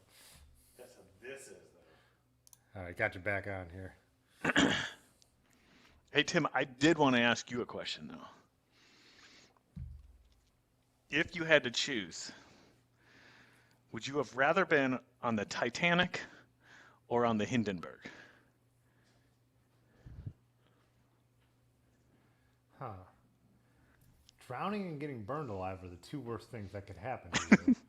Now, now I'm not saying They don't you typically die. happen at the same time. Yeah, that's true. Well, they wouldn't if you're on the Titanic or the Hindenburg. They're two different things. The Hindenburg. Because at least you would have got to be on, like, I'd rather be on, I like flying. I really like flying. Now, are you assuming that you're not surviving? Nobody survived the Hindenburg, did they? Oh, yeah. There were survivors in the Hindenburg, yeah. So now let's think if you're surviving, which one would you rather have survived on? Did anyone survive the Titanic? Yeah, women and children. Well, that wouldn't help me. You could have been a child. Oh, I could have been a child. So would I rather be a child on the Titanic or a child on the Hindenburg? Is that where this is going? Pudgy says Titanic. No, I'm totally Hindenburg. I would rather, like, how many people in all of history have got to be on, like, a giant airship? That's where I would want to be. You're stuck with the airship, yeah. Yeah, airships. I'm from Akron. Airships. We made those here. You know, like, we have a hangar that is one of the few in the world that is capable of producing those. Yeah, an airship for sure. But what is the point of the question? Which would you rather have enjoying and knowing it's the last moments of your life, or what is the? There's no real point to the question. What's my motivation? That's an astute observation. This is a live event.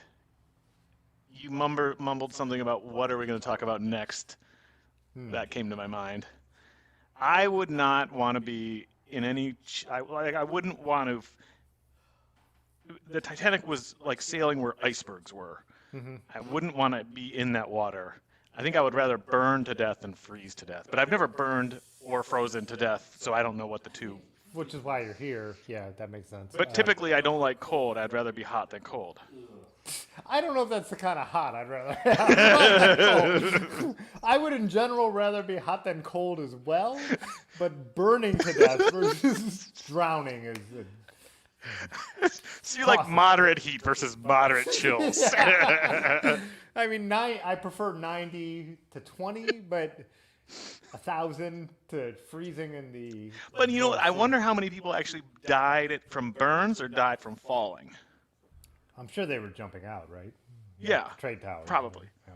So if you're going to die, you're dying from the Hindenburg. You're jumping out, so you're either dying from a heart attack in the air or As you splat. Yeah. as you split. I would still go Hindenburg. The last moments of my life, I'd rather be. I mean, do you think Indiana Jones was a fair representation of what it looked like to be on an airship? 1,000%, yeah. Yeah, I mean that's the way I want to live. You know. How did that end with Indy in the airship incident? They get in the plane and fly away, don't they? Yeah, him and Sean. Yeah. Yeah. Wait, but then there's another guy that's the bad guy. Did he not get away? The airship starts turning around. They freak out about it turning around. And then the German puts his newspaper down, right? Little help here, guys.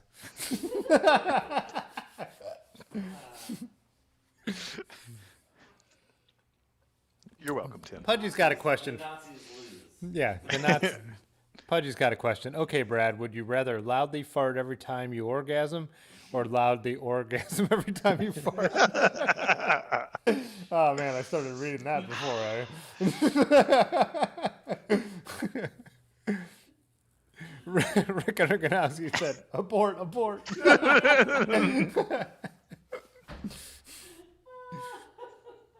Gary says Titanic. You would rather drown in freezing cold water? But burning would be horrible. I mean, that's a... But once again, we've established they're jumping out, so they're falling. Yeah, they're dying of falling, yeah. Yeah. You're a Titanic guy? I mean, I guess. Wait. So some people probably. You either get hypothermia because you jumped out, or you somehow got Titanic's gonna be stuck. a slow, painful. Oh. death. Hindenburg, everyone died pretty quick. Much more peaceful. You're gonna be numb. You're not numb that fast. You've been in cold water. You go into Do you- shock, you freak out, then you go under, and you know you're going to start breathing in water. You hold your breath for a while. You have time to think about it. It makes me want to hold my breath right now. Yeah. If you jump out of the Hindenburg, you know you're going to have a chance at least rolling out of it. You might hit a nice shrub. Yeah, you drop a shoulder. Yeah. You've got a chance. At the last second, you got a chance. You got a chance. You just jump up at the last second. Before crash. Yeah, you wait. Yeah, if you've got good timing, the Hindenburg is for you. If you're a klutz, then you just you go under and you breathe in icy cold water and painfully die. Yeah.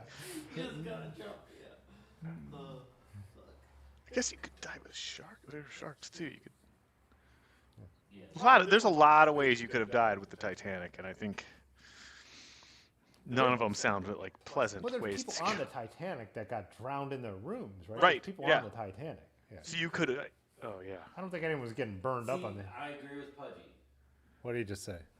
Drowning in a cold water is actually a lot like falling asleep. How do you possibly know that?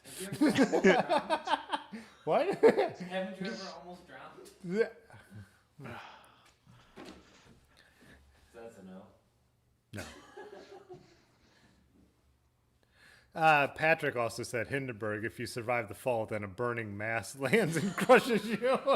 That's a distinct possibility, too, that I did not consider. Yeah. Wait, can you read the comment again? What's that? What did he say? He said, Hindenburg, if you survive the fall, then a burning mass lands and crushes you. I made it! Oh, What kind of chat are you running where we're talking Titanic versus Hindenburg? you get Brad on here. Gary says, what sociopath wants to be burned to death? Large Marge is going with the Titanic. Wow, large march. I'm just saying, we're just talking about the last moments, but what led up to that? You're hanging out on the Titanic with a bunch of rich assholes that are people you don't want to be hanging out How's with. the Hindenburg different? The Hindenburg is in the sky. That's where we want to be. Absolutely. I'm with you, Tim. I want to be up there floating with the birds. Yeah, floating with the birds. Can you swim with the birds? Who wants to swim with the birds? Oh, come on. Who are we kidding? Birds aren't real anyways. Yeah, it's been well proven that birds are not real. It's been well proven. Anyways, so where was I? Do you have to say, like, welcome YouTube or something weird like that? He has to pay to do that. He has to pay. Okay. Right on it. Let's see. Someone else is drinking something. Oh, Jay-Z has got a Harpoon Mike's Pastry. Barrel aged cannoli stout. Nice. Where's that from? What brewery is that from, Tim? Or where is it located? Harpoon. Harpoon. What state? Oh, and Rick Urbanowski is half vaccinated. Oh, he's got his age on there. 62. So, Rick, you could have been on the Hindenburg.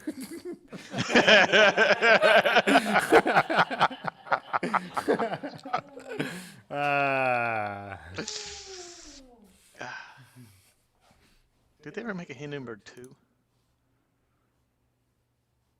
I don't think there's a Hindenburg too. Lost opportunity there. Yeah, there's a Titanic too, right?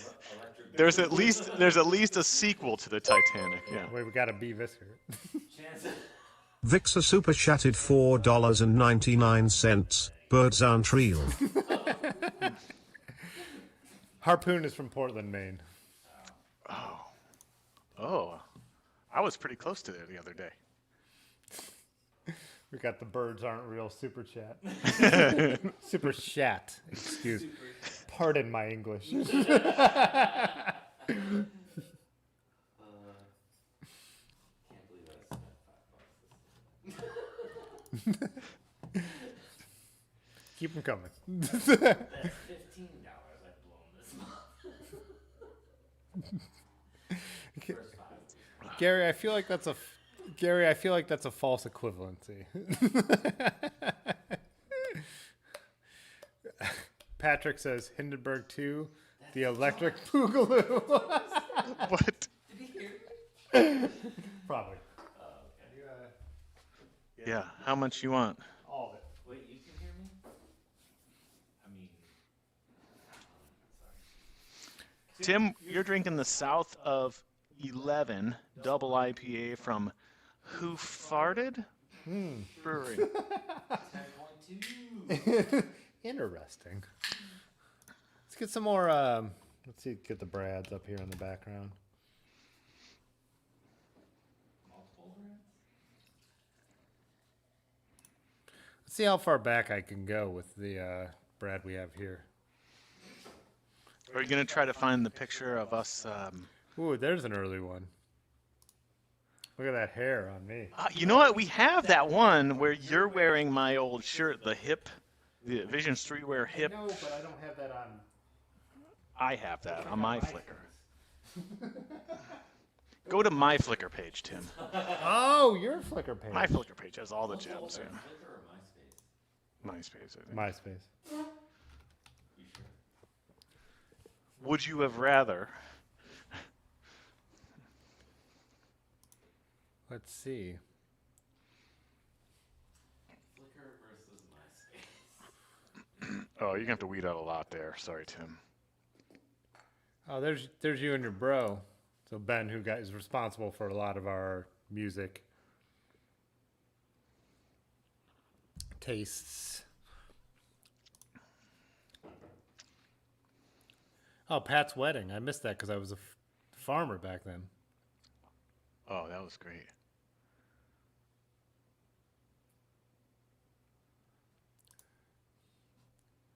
Oh, so there's our buddy Mike, who I was talking to earlier. Then all the way on the right is Wes, who one of our oldest friends, who I really got back into cycling with, actually.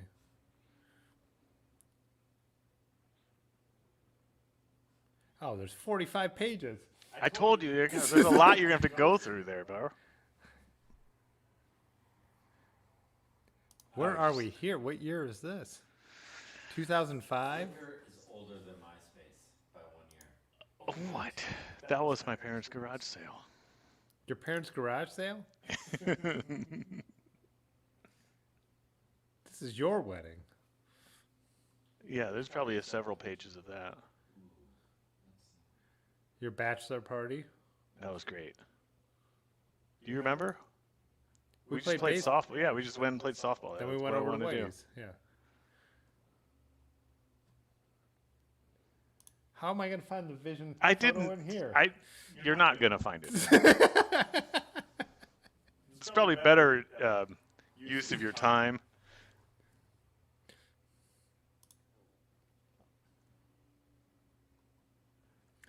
Yeah, why do you want me to go through all these hurtful memories of yours?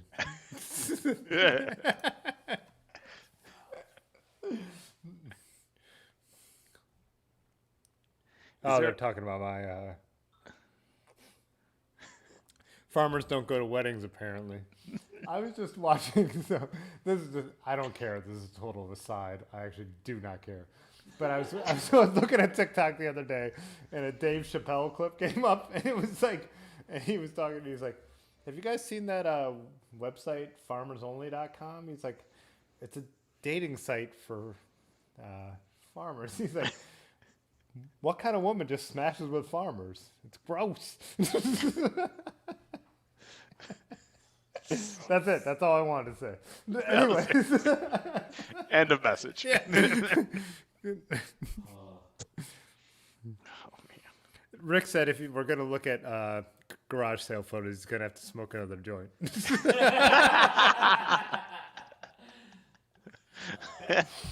Is it that? Fair enough. No complaints. Let's get back into some old of my Brad photos before he, Went to had garage sales. my Brad supposed to mean? Oh my God.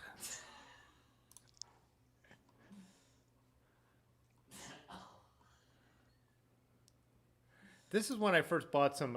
I came down to Columbus to go to Midwest to buy some photography equipment, and Brad captured this one of me. The good Brad. What were you buying there? A flash? That flash that's in the photo going up, I was showing you how I could trigger it. I was so amazed by that concept. Like, I could trigger this flash. Now, do you still use it? I broke, someone knocked that out of my hand at the Halloween charity ball and broke it. Let's see, there's some other Brads in here. A bunch of bullshit Brads. That's a film shot with a reflector. This is a really good photo. Oh, that was with Kyle. Wait, did Kyle have the reflector? Yeah, Kyle brought the gold reflector. Worked really well for black and white film. This is on Tri-X, I believe. Really captured the moment. Pudgy said, "Isn't Aaron a farmer? Doesn't that make you the punchline?" Oh man, I have no response for that. That is incredible. Holy Tim, are you able to like promote the comments? Like, if someone makes a really good comment, can you like super like it? Pathless Pedal does that where he pulls them up, but he pays for a service that I need to see if Stream Elements lets me like pull them up and to highlight them. I have not figured that out yet. No. That would be a good one. Yeah. Thank you. I like it. I'm glad you made me look like an idiot in front of everybody.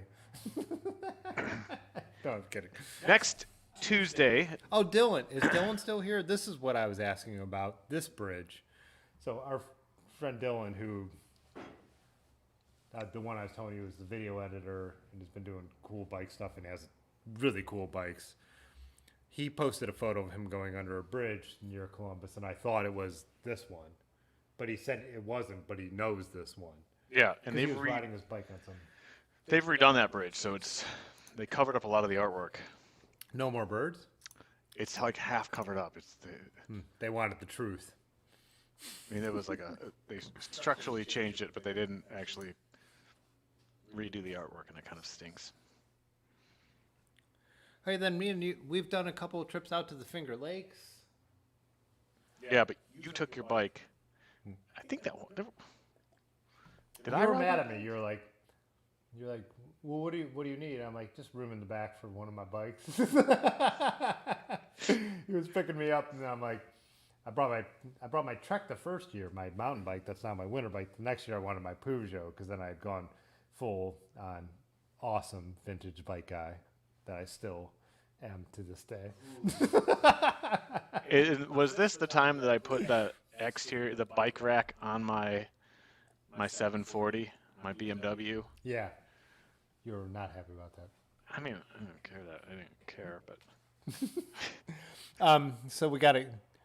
Jay Dandy asked what your marathon time was. What was your What did you PR in the marathon? I mean, 326 was my highest. 326. And that was the Akron Marathon. So like What's the mile? What is that mile? 26.2. No, I know how long a marathon is. I don't. Oh, what it is per mile? So I like with don't- cycling, I think of miles per hour, and with marathons I never ran a marathon. I run half super chat. Vixer super chatted $4.99. Birds aren't real. You go back to the birds. Can't be even more original than that. I appreciate it though. Appreciate you. So what is that? For me, I don't know off the top of my head. 7 something, I think. it was in the sevens. I- I think you were Maybe. in the sevens. That sounds familiar. It was like it was fast. My fastest 5K time was actually in my 30s and was sub 20, which was like I Yeah, mean in high my school- fastest 5K in high school was 21, and I actually was able to beat I was that. the opposite. In high school, I could sprint, so in high school, I could get under 19. Mm-hmm. But That's crazy. for half marathons, like for me, like getting around 7:30 was where I could get for a half. I can't imagine carrying a 7-minute anything in the sevens, like 7:59 through a marathon.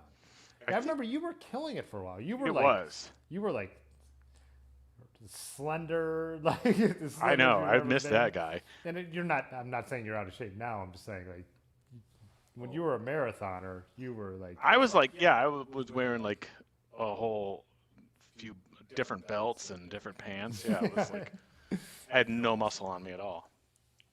But I like that race though. It was crazy. I remember my feet went numb the last mile. But I remember there was a guy who wasn't wearing a shirt, and I was like, I'm not letting that guy beat me. And sure enough, that propelled me enough to run and like sprint at the end. And he didn't beat me, of course, but like that's what goes through your head at the end of a marathon, like your real core values.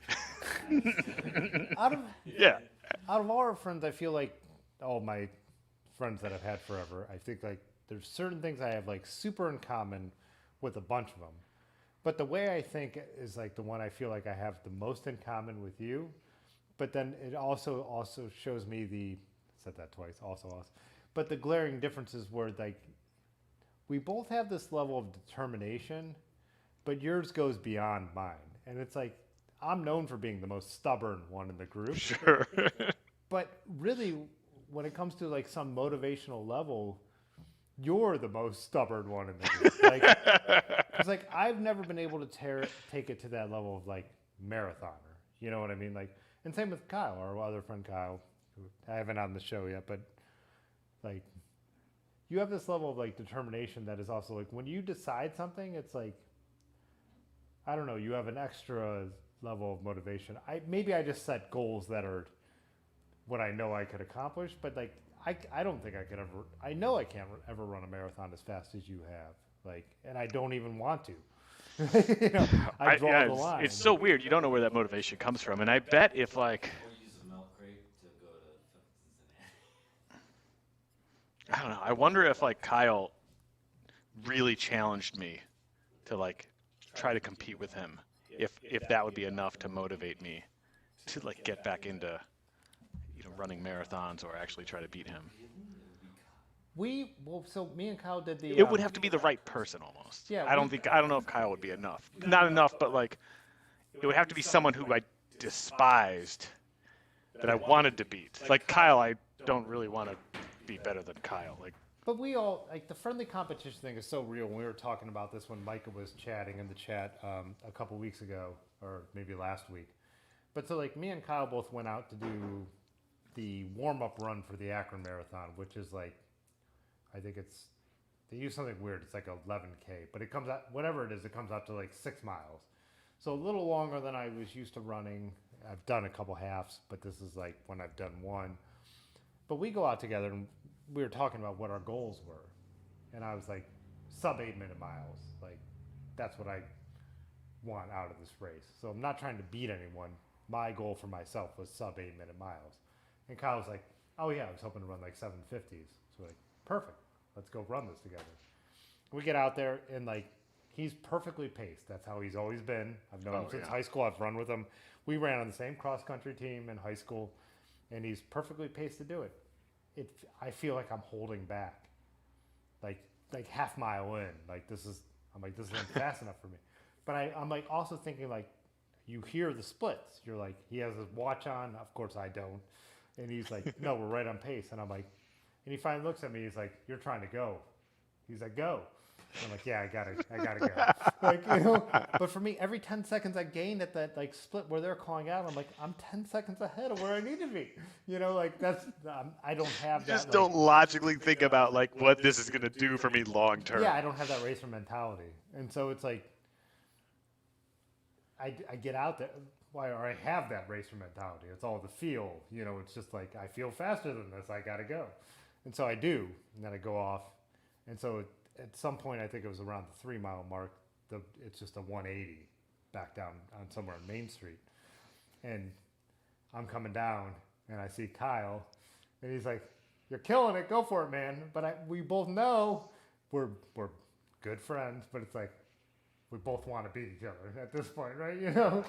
And so then for me, my motivation, the rest of it is uphill.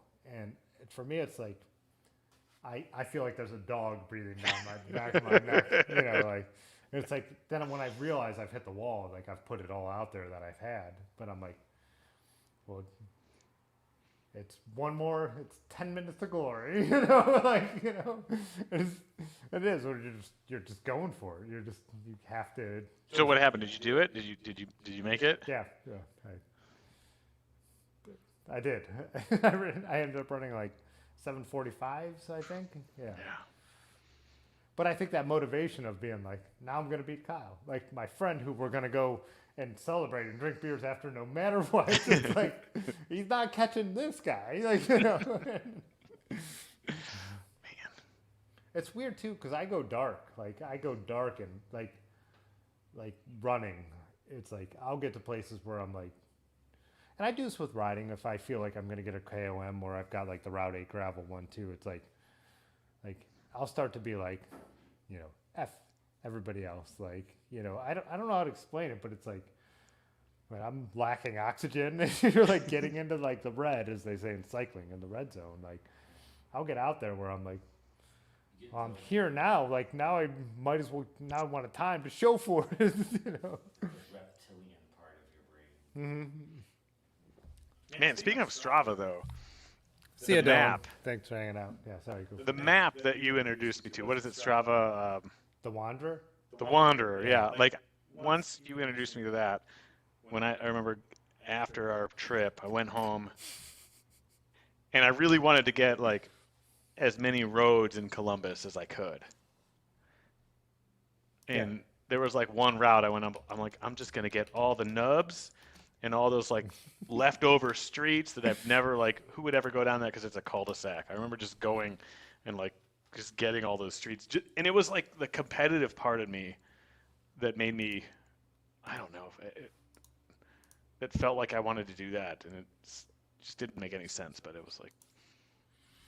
Large Marge said, where I lost it, it was, I can ride my bike shirtless in front of Brad for motivation.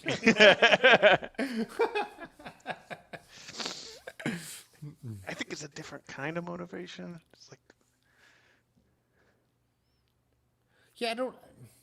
It's so weird because I am competitive. Like I am competitive. Like we've talked about this about like when Pudgy was on, we were talking about like that local KOM. Like this is my local road, and like. I'm not going to beat the paceliners. I'm not a world tour cyclist. I'm not a team cyclist. I don't ride fancy bikes. Like bikes don't matter. But our off-road segments, like I was saying, when I've gone and beat a couple bends in his part of town, he goes and gets them back. We don't ever talk about it, but I'm like, it's a fact. And like Route 8 gravel, Jansen got the time at one of our friends, and then I'm like, this is how I get home. Like, this is my route. And it was like, I wasn't even thinking of it in that, like, paint my face in half the team color kind of thing. But it's like, yeah, I could probably top that. But then when I'm in it, I'm like lacking for oxygen, like full on, gas. But you just get in that groove, and I don't know what that is. It's like none of us are like, let's crush the mentality, but you do it, right? And whatever motivation, like I think a lot of it too is to stay in shape with running. Having races every so often is that motivation to look forward to. I was talking about Kyle earlier. He was saying that he hasn't been running with COVID because there's no races, and that was his. It just was out there as that dangling the carrot, right? Like, why are you running? Like, well, I'm going to do this race and I'm going to do well. Yeah, you don't want to fail, right? Like, Don't want to fail. And so like I think a lot of it is inward. We once in a while we do want to beat someone, but you want to beat yourself. That's the number one goal, is beating yourself. And without having that motivation, he felt like he wasn't running, and that's why he's been cycling a lot. So, well, when we were going on the Ohio to Erie, I definitely upped my mileages. Like made sure I knew my bike, got more miles under my belt, felt comfortable, broke in my saddle. I mean, anything that you're doing that you're like any sort of commitment like that, I'm definitely. Yeah, and the other Brad, you had the same thing. Like you were struggling in early season campouts, and then you got in shape to be able to not be the one that was holding anyone back, right? I didn't start riding again until April, and I had taken a year off basically. Oh, this is one of my favorite pics of you, Brad, by the way. So Rick just commented on it. Hey, this shadow pic is awesome. So Brad came up from Columbus and brought these airplanes, these gliders. Kyle wanted to take us out to Summit Lake. This is when he was right getting involved around town. And so he was like a big advocate for Summit Lake, which is a downtrodden part of Akron. And I was getting back into film photography. And it's like, this to me is one of my favorite photos I've ever taken. So I just absolutely love it. Because I love the disconnect between everything adds up in your head, right? You know what's happening because you could see the joy on Brad's face. He just threw an airplane, but without that shadow, you wouldn't know it. So. Wait, okay, yeah, the picture without the shadow is a really strange picture. Like cover up the shadow part. It just looks nothing. like I'm like kind of zombie dancing, kind of like Thriller style, maybe.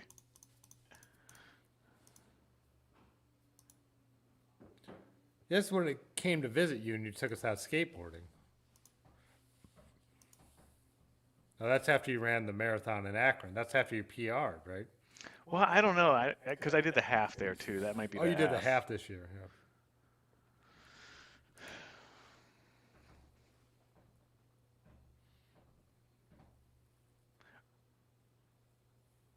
All right, hold on. Let me just that moment right there just brought something up. I think this irritated me so much. You run this marathon, half marathon, whatever it is.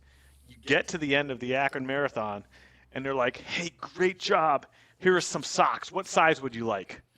I remember. And I'm like, "Are you kidding me? Like, I don't know. I just put it all on the line. Now I'm thinking like, what size shoe I wear? Like this is the last. Like what? Just like I could have registered and put it in when I registered when I was like clear in my head, but now I'm like, where's the water? I need a banana. Like I don't need socks. Anyways, I still have those socks, and I appreciate them. But every time I put them on, I'm like, oh, medium. If Akron Marathon people are listening, Don't ask people what to fit. Oh, look at him hammering at home there. is that the shirtless guy? No, this is some old guy you're chasing down. I don't feel my feet there.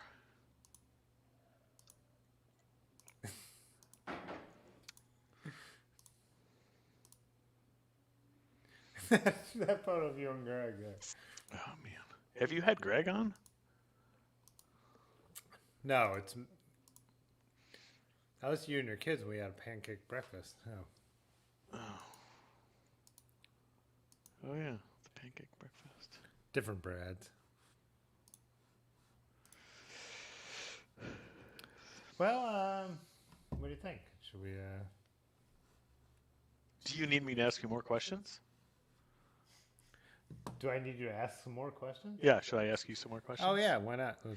If you won the lottery, what would be the first thing you would buy? What kind of money? Oh, like the Unlimited. like hundreds of millions, yeah. Like you 7, 8 figures, yeah, 9 figures. That's always a weird question, and I was thinking this when the pandemic hit, and I was like, You were thinking about that specifically? yes, like if money was no object, what would I be doing? Because I kind of was doing what I wanted to do because you couldn't do anything, but you could do everything, right? You couldn't go in places, but I didn't have to work. Like there was no work, so I was like, I was riding my bike where I wanted to ride my bike, and so I was thinking a lot about like, what would you do if money was no object? Right. And If for you me- were rich, what would the pandemic mean to you, right? Yeah, and to me, it was like the thing that would be taken away if I was super rich would be travel. So if money was no object, it would be travel. So, what's the first thing I would spend? It wouldn't be an object. I like this building is a dream to me, right? You know, like I love this place. Like I love it. I'm like, this is where I want to be. You know, so or where I want my home base to be, I guess. So it would be a plane ticket. You know, so if I had unlimited money, it would be going somewhere I haven't been. It would be London. It would be, you know, I don't know. I mean, I would have to think about that, but it would be a plane ticket somewhere. Yeah. And not worrying about traveling. I'd go there and then money's no object. Yeah, this Buy- is like normal times, not yeah, pandemic. buy the bike times, I want so I could ride around that place. Like that's it. Like, you know, travel is it. Like, And that's also like what you would spend. I mean, mean- money's no object. Healthcare is. I live in America. Let's be honest. I need healthcare. First thing you would buy, like a physical exam by a regular Yeah, doctor. I Yeah. might see a doctor for the first time in 20 years. I mean, fuck. But then I'm going to London. But so in short, like that's what you would spend, not Travel. only your first purchase, but that's what you would like try to do with your life is Yeah, travel. travel, see the I world. want to take photos. I'm not a photographer out of necessity. I'm a photographer because of what I love. Somehow it's worked out now where that's what I do. Like, so I'm already doing what I want in the place that I want to do it. I would like to be comfortable where I didn't have to worry about, like, if I fall down and break my arm riding my bike, that's like an ender for me because I can't afford it, you know. You so- could just do it like GoFundMe. I'm sure I'd pitch in on that. That's not what I want to rely on, right? You know, yeah. But it is the travel thing. It's like some people some people travel for work. They talk about, and granted, I'm someone who doesn't have kids, you know, so I'm not limited by that needing, you know, and I don't say this is any way offensive, but I'm not limited by that needing to be in someone's life. So for me, like when people feel like limited by being like their job makes them travel, to me it's like, make me travel. Like so I loving watching like World Tour cycling racing. Like right now I'm watching 2 races. There's Paris-Nice, Paris to Nice down to the Mediterranean, and Tirreno Adriatico, which is in Italy, which goes from the Adriatic, whatever, to what's the bay on the other side of Italy? I'm drawing a blank, but I'm Pigs? watching them. What? Bay of Pigs? No, not the bay. That's by Cuba. But the whole thing is like watching this stuff. I'm just like, I want to go to every single town. No, I want to go to every single town and city they're showing on the screen. You know what I mean? That's what I would do. So you would like do a bike packing trip along that route, Yeah. stopping along the way, like we did coming back from like Yeah. Las Vegas. Like there's And I don't stop need, where you want to stop. and my money wouldn't matter. It's not that I want to be comfortable. It's that I want to not worry about what I'm missing. So with my photography job, which I love, which in normal years I was always afraid to travel because I was afraid I was going to miss events, because events pay my bills. So I would be very nervous to take vacations for a long time because I wouldn't get paid if I was gone. I could say I'm not there, and that's fine. But they hire someone else. Are they ever going to hire me again?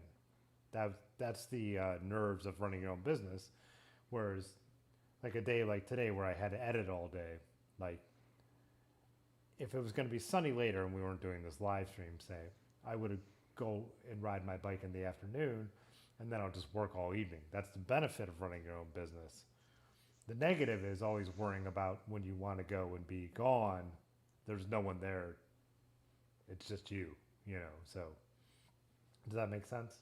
Sure. Yeah. You're running your own show. It's you. So I love both I love the aspect of being free in a particular time frame. But when me and Erin wanted to go to France, she was like, and it's like, can you commit to this time frame? It's like, that's a decision to be like, I will not get paid for 2 weeks. Like, there's no vacation time. There's no such thing as that. If a job comes up, it does not exist. Like, I can't, which is a weird element of. Yeah, which that's for me is an overall plus. Yeah, it's not something that. I work for a company. I get time off, and when my time is off, I'm off, but I still get paid. So it's not something I even think about. Not having my own business. Yeah. So I remember that, like at the car wash, when I was a car wash manager. When I was on vacation, I didn't spend 1 second thinking about the car wash. Not 1 second. I was on vacation. It was done. Like, and that is a thing that I have not had now for almost 10 years. But I really appreciated of that, like being like, I can check out on this entirely. When me and Erin were in France, we were staying in this Airbnb that looked over the square where Van Gogh painted his yellow cafe and cut off his ear. And it was pouring rain, and we were in Provence. It never rains in Provence, of course. Someone said, look at the benefit. You're the only people that ever see rain in Provence. It was not a benefit. But anyways, we went out and grabbed a bunch of cool, like we went to a cheese place. We went to a bread place, like all these, and we had everything. And then we both opened up our laptops. We had red wine, cheap French red wine. That was the best wine we've ever had, and all these great cheeses. And we're like, let's knock out an hour of work because we'll both feel better because we have to. I'm like, yeah, I'm going to answer some emails. And I'm like looking out the window over that spot, we're Van Gogh. And like the facade of the other building is Roman ruins. It's like, it's amazing. It's Arles, by the way. But yeah, wouldn't trade it for anything. But like to spend an hour like knocking out some work and to be comfortable, like my car wash days, it would have been like no. But at at the point I was at in life, it's like, yeah, to ease my mind, to like sit here and like be like, yeah, let's do this and like, why not? Am I making sense or am I just drunk? No, you're making sense, but it's an insight that I don't have. Just I don't. Yeah. Working for not myself, I don't have that. There are people who like to do that work for corporations, right? They love working, and they're like, they'll do that. They'll check their email when they're on vacation, but I also don't have to do that, so it's not. I feel like if I had a 9 to 5, that would be the benefit, and I wouldn't want to do that. So for me, it's like if someone emails me, I need to respond because if I don't, someone else is going to respond. Yeah. And so it's worth it. But because, like I said, the other benefit is we have this early spring that's happening here. And so They full spring. spring. Yeah. Other things I've done is like, same thing. I had the same amount of editing, but no shoots on the schedule. I had to edit. And I know I needed it. Like, they didn't give me a hard deadline, but in my mind, I'm like, in the morning, I want this person to wake up, have the email that has the photos that they paid me to take in there. I know I want them on Thursday or whatever it may be, at Thursday at 9 a.m. That's what seems reasonable to me. But if we had this like what, it's sunsetting around 6 o'clock right now. 6:30. Yeah, 6:30. It's beautiful out. Like, so if I'm like, I'm gonna go spend 2 hours, ride my bike, drink a beer at the bridge, make a YouTube video, but then come home and then edit from 7 to 9 at night and have that video still at the same time. That's the benefit of my job. Like, like I'll do that. I'll shift my time around. I'll make it like at the car wash, it didn't matter. The cars needed to be dried between 7 to 3. The replacement came in at 3. That's when I walked out the door. That's not the life I live anymore. So, I still have to work those hours. I still have to make the money, but being able to shift it is like being able to live with the seasons. To me, works. Like, it would never work to my dad. Like, he's a security guy. Like, they love the security of, like, I don't know when my checks are coming. I don't know when the jobs are coming, but I'm fine with that. Like, because I like having that little bit of freedom. But the negative is you never turn it off. You're sitting in France and you want to open your laptop and you need to answer the emails. So it goes both ways, Great. I think you've answered my question. Let's see what the chat says. Yeah, let's. How am I doing here, Tim? Why don't you read the chat? Let's go to piddle break. Great. I'll come up with more questions. All right.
Oh, it just ended.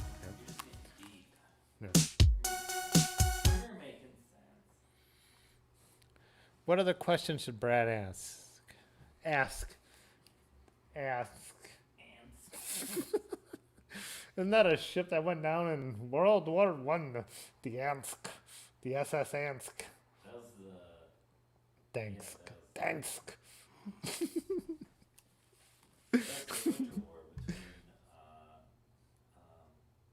Finland and Russia. What are you guys saying? I haven't listened to you forever. Yeah. Are you following in the chat? Is Large Marge even still here? Or is he long gone? Pudgy's dropping bombs. Patrick said if you could just finish those TPS reports, yeah.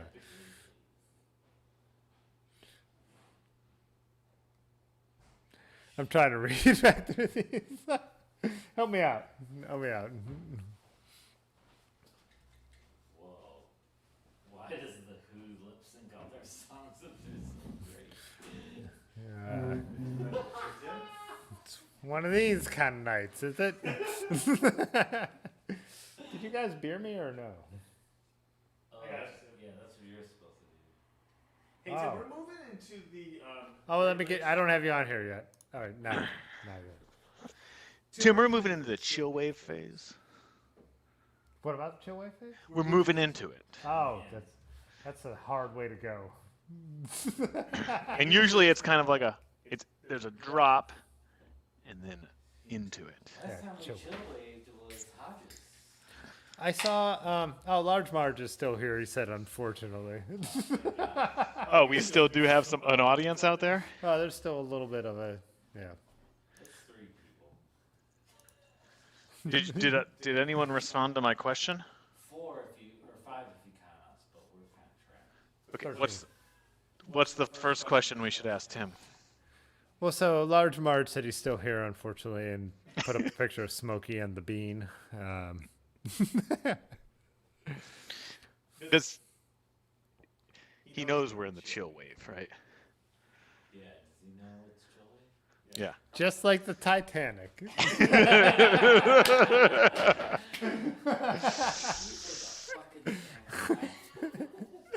Hey,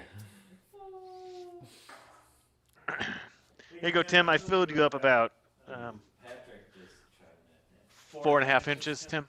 we're hanging out. Yeah. Oh, 400 feet. I believe Rick prefers 3.5 inches.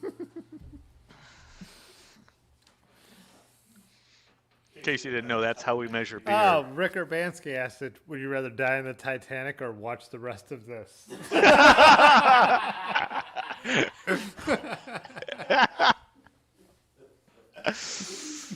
Well, I'm sorry, I'm not getting any chat over here, Tim. I feel like you've answered your own question. Wait, he's still watching? Yeah.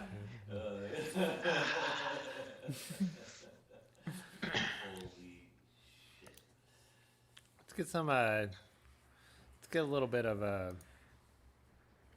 don't have some YouTube up here. Oh, Steve Winwood?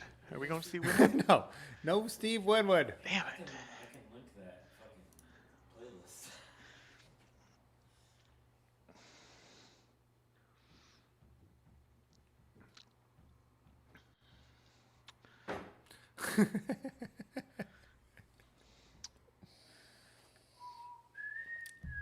So, anyways, to be serious bike chat,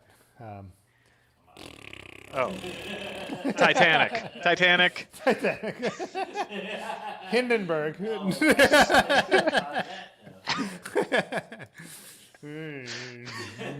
Play me off.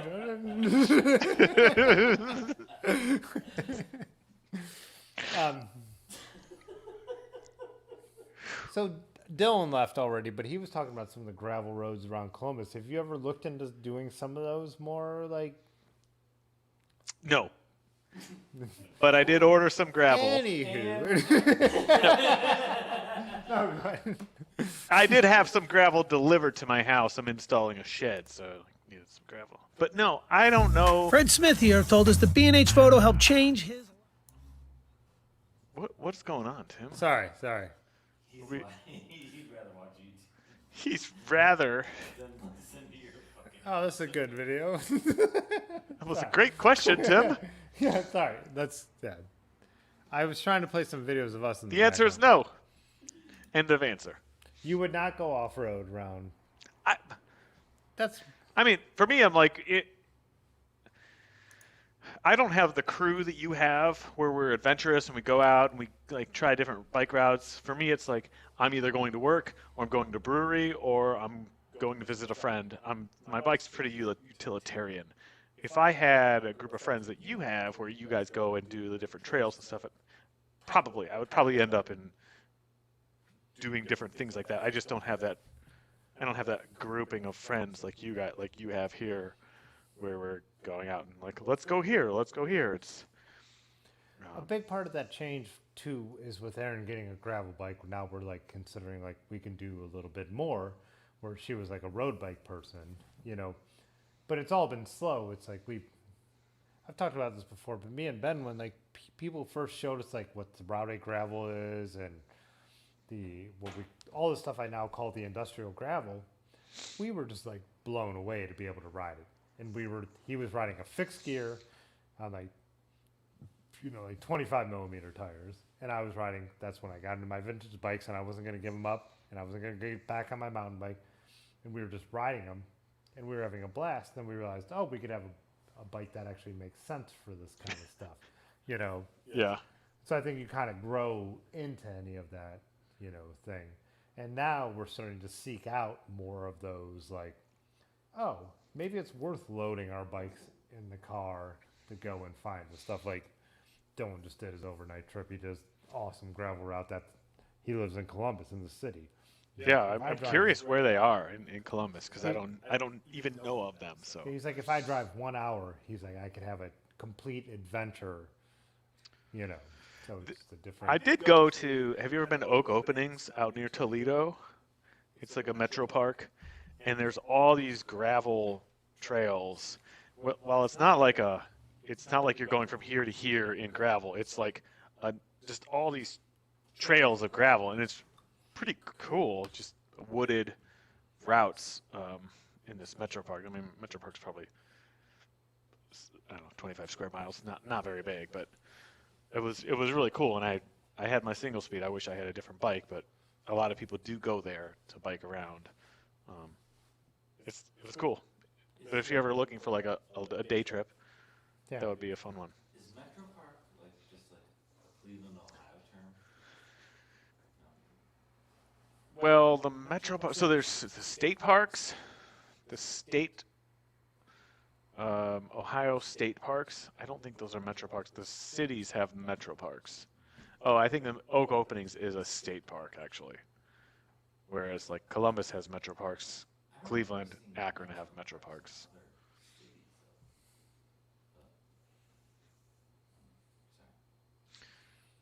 Yeah, I think it's just a level. Yeah, because the if you look at like what is now Summit County Metro Parks or Summit Metro Parks, the old signs we find in they're Akron Metropolitan Parks.